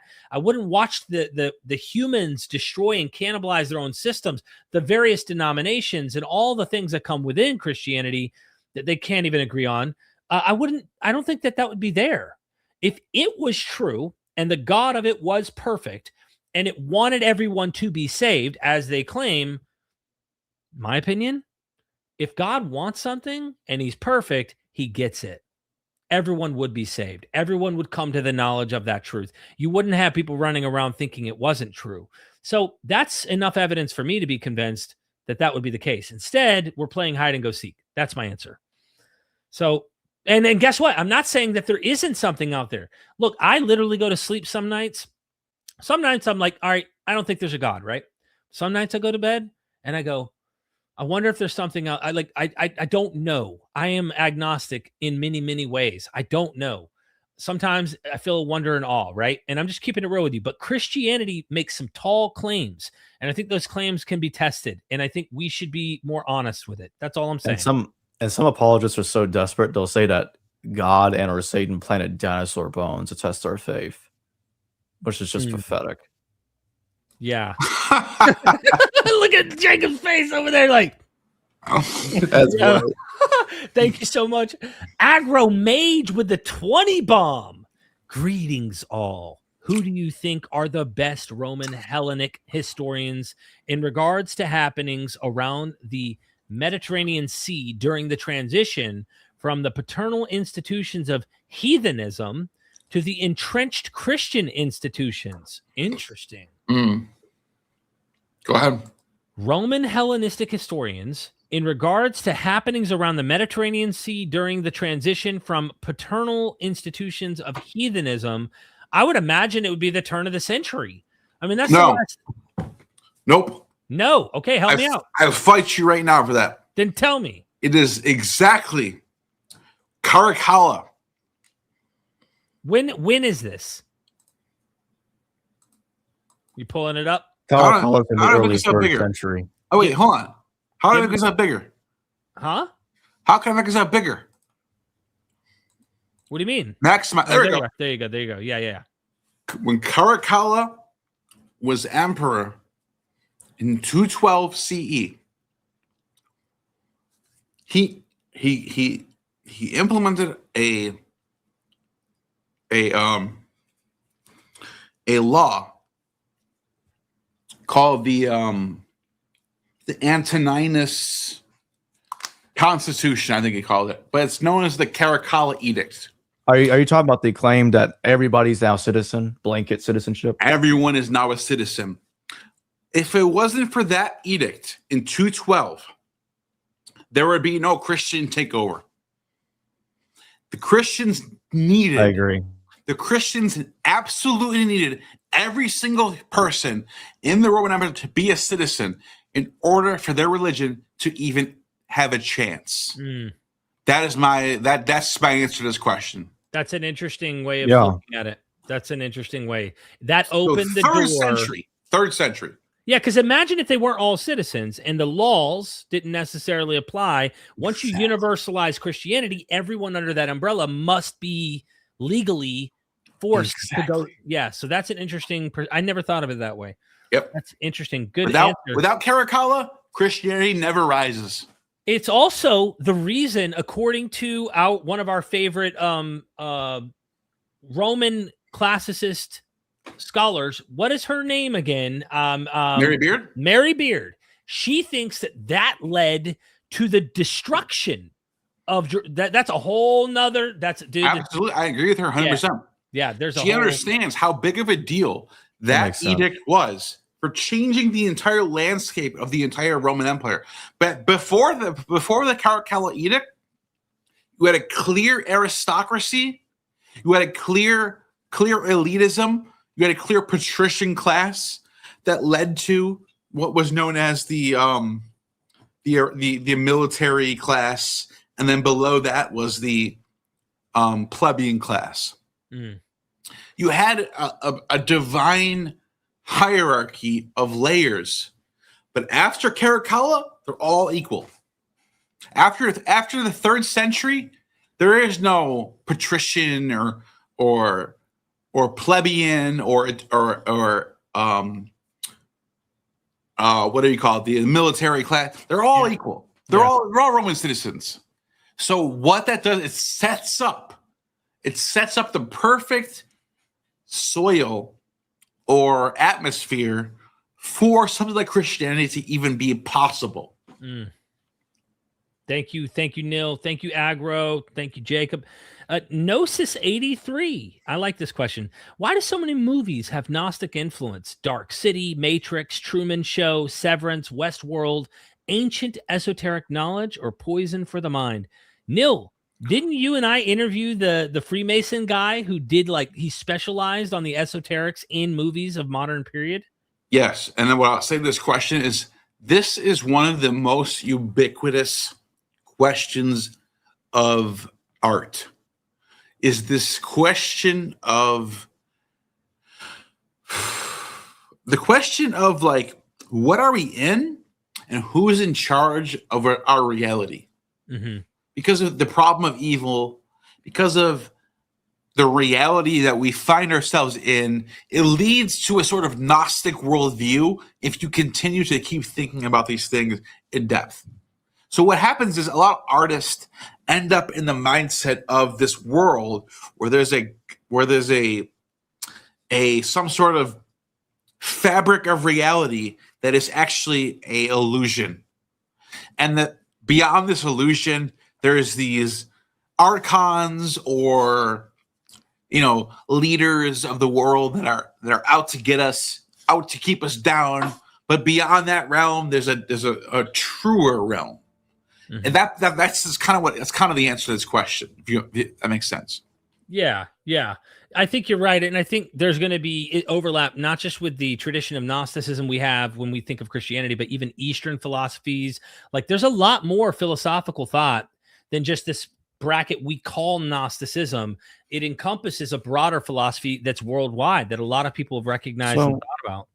So who's this Freemason that you're both referring to? Yeah, let me look his name up. I don't know if I think I did put Freemason on the title. Yeah. His name is Manly Hall? Robert Sullivan IV. I thought it was Manly Hall. That sounds familiar. Yep. 7 years ago, I interviewed him. Oh wow.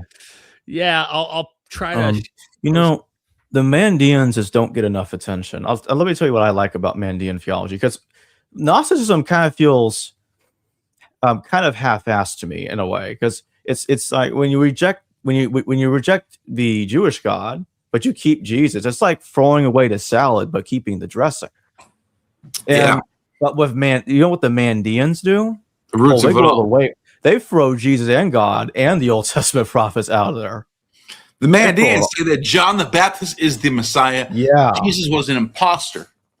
Yes, that's pretty extreme. Look, Yellow Walker did bring up Plato's Cave, and now this is absolutely significant. It's pre any of the Judeo-Christian stuff that we've had to encounter, and I think that Plato's Cave has your brain just spinning to thinking about this idea of even when I leave the cave, I'm still in a cave. I think it's the ultimate reality, but it's not. That's fascinating to me. I think a future topic. Same with Tiger Shark. Existence is the Matrix before the Matrix.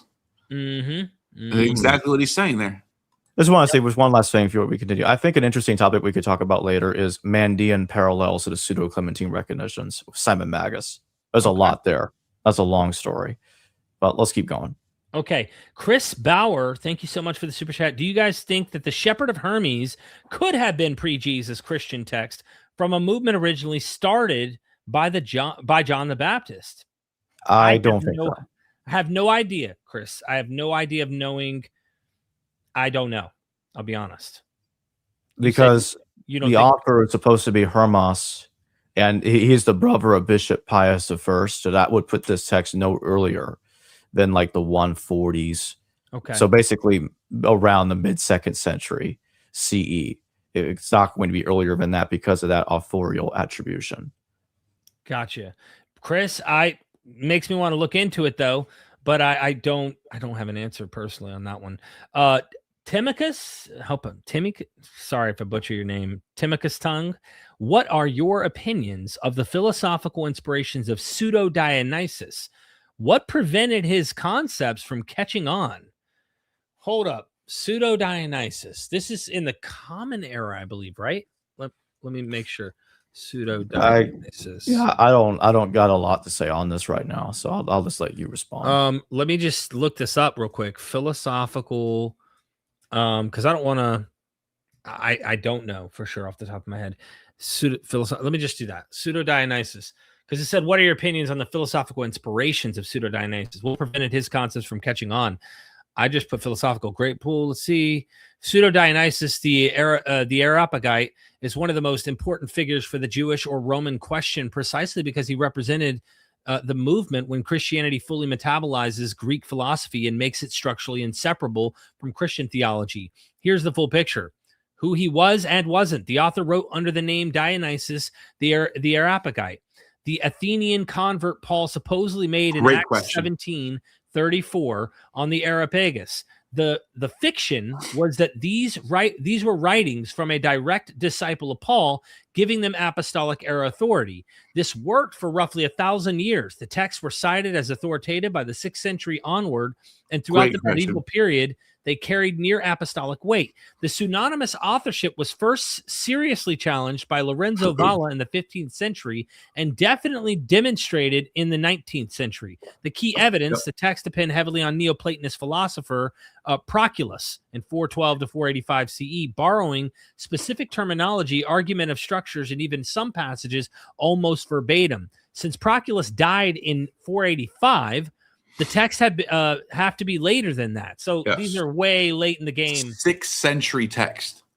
This is a fake, forged document by the Christian church somebody well-educated had to have known of Proclus's Neoplatonism regarding triads and all sorts of stuff in Proclus's works, but is applying this stuff to a character mentioned in Paul's epistles named Dionysius, and also in the book of Acts. So it's a fake character mentioned in the book of Acts, mentioned in Paul's epistles, named Dionysius from Athens, the Areopagite, who's, the Areopagite is where, like, that's where, like, people get tried, right? Well, anyways, Paul supposedly hung out with this guy.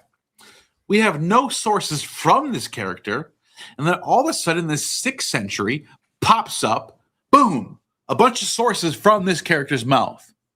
And scholars have pointed out, no, this is not legitimate. This is a pseudo-text. This is pseudo-Dionysius.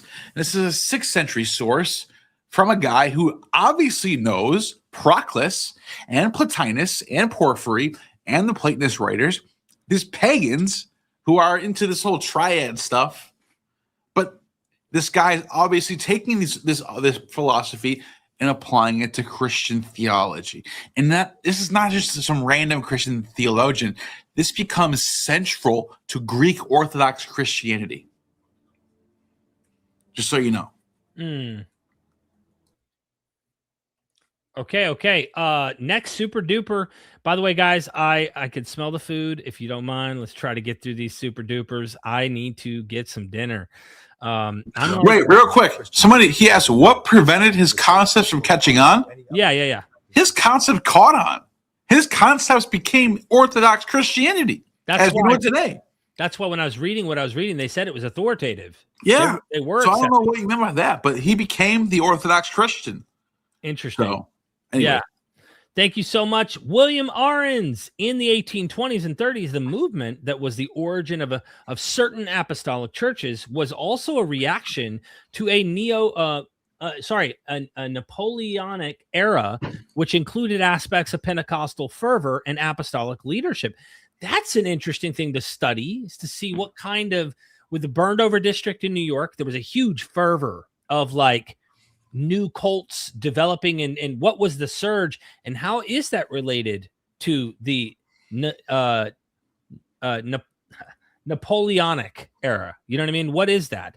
I don't know, but it'd be interesting to see, because Napoleon syndrome, this ego that is big, a lot of the cult leaders had that. So I do wonder if they're looking up to him going, dude, this guy is larger than life. And guess what? If I can do that, people will follow me. I don't know.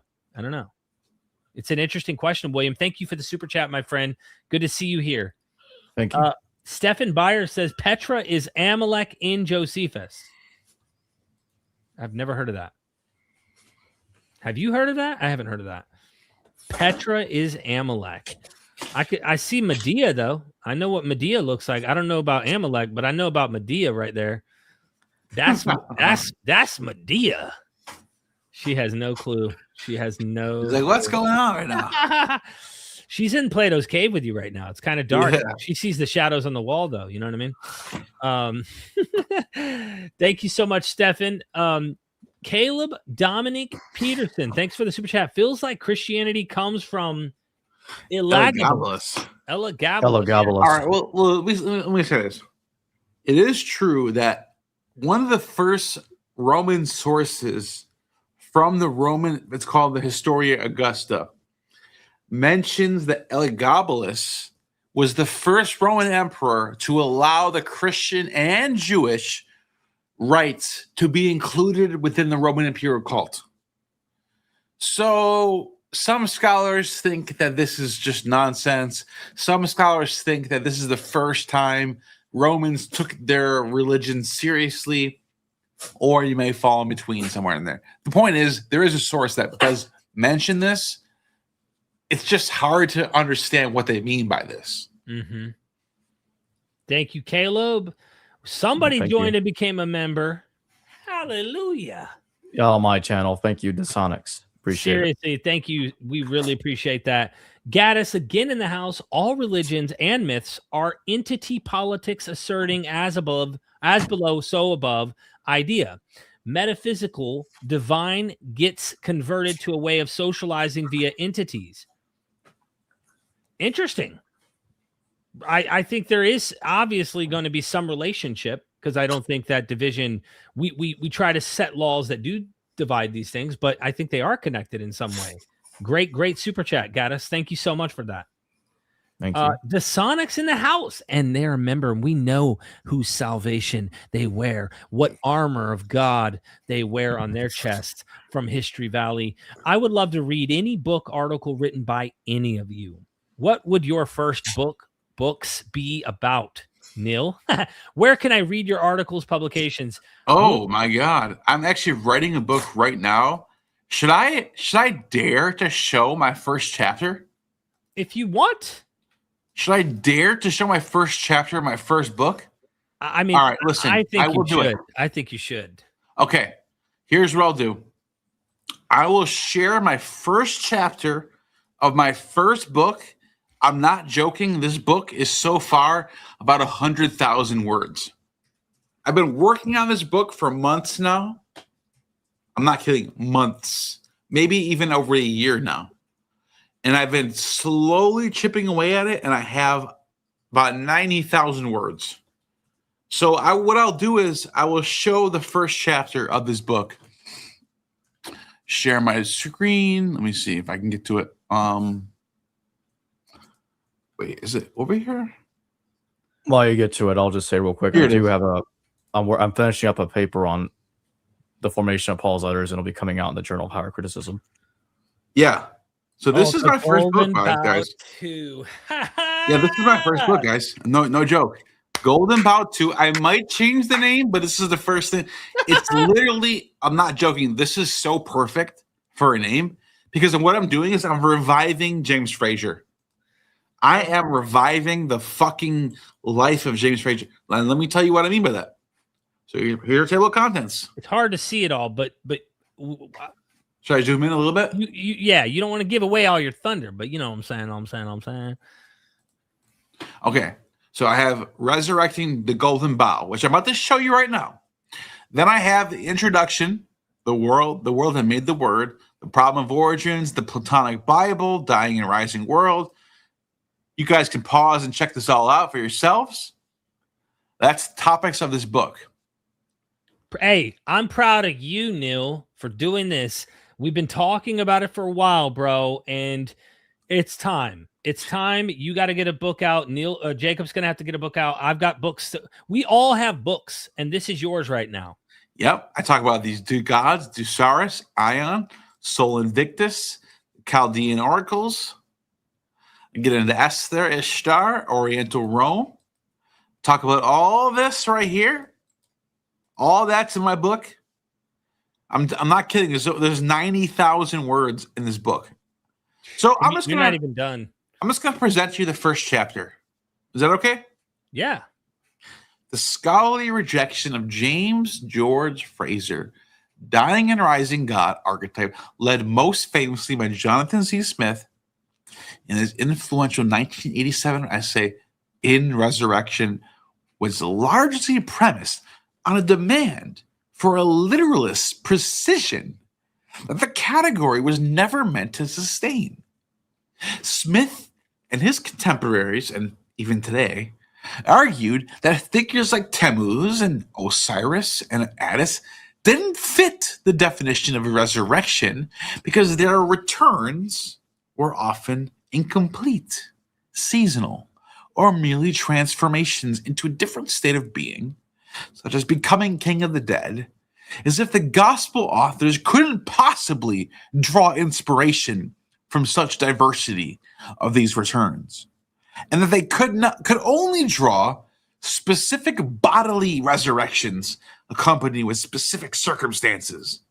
Mm-hmm. However, this critique often risks missing the forest for the trees by deconstructing the category until it ceases to exist. Critics have inadvertently blinded themselves to cross-cultural recurring motif of a deity whose temporary cessation of being, descent, or death is the ontological pivot upon which the fertility or order of the cosmos turns. These myths about katabasis, descent, and anabasis, ascent, were central themes to the rituals and culture of antiquity. Fraser himself accepted that his theories were speculative, and the associations he made were circumstantial and usually based only on resemblance. He wrote, "Books like mine, merely speculation, will be superseded sooner or later. The sooner the better, for the sake of truth, by a better induction based on fuller knowledge." I have a similar approach to my own work here in the spirit of Fraser, although I do have receipts, primary sources, and secondary scholarly material to support my work. Despite Fraser's speculative methodology, he was right, and I plan to show why. To discard the category of dying God entirely because Fraser's Victorian era evidence was a messy, classic case of throwing out the baby with the bathwater. Most biblical scholars are taught that James Fraser's work is completely fringe and outdated and won't even bother to read his work. So many of his modern critics couldn't even tell you what Hilaria or Adonia even is. And I'll stand by that. Pull up anybody. Pull up James Fraser. Pull up Kip Davis. Pull up Bart Ehrman. Pull up what's his name? Danny. What the fuck's his name again? Are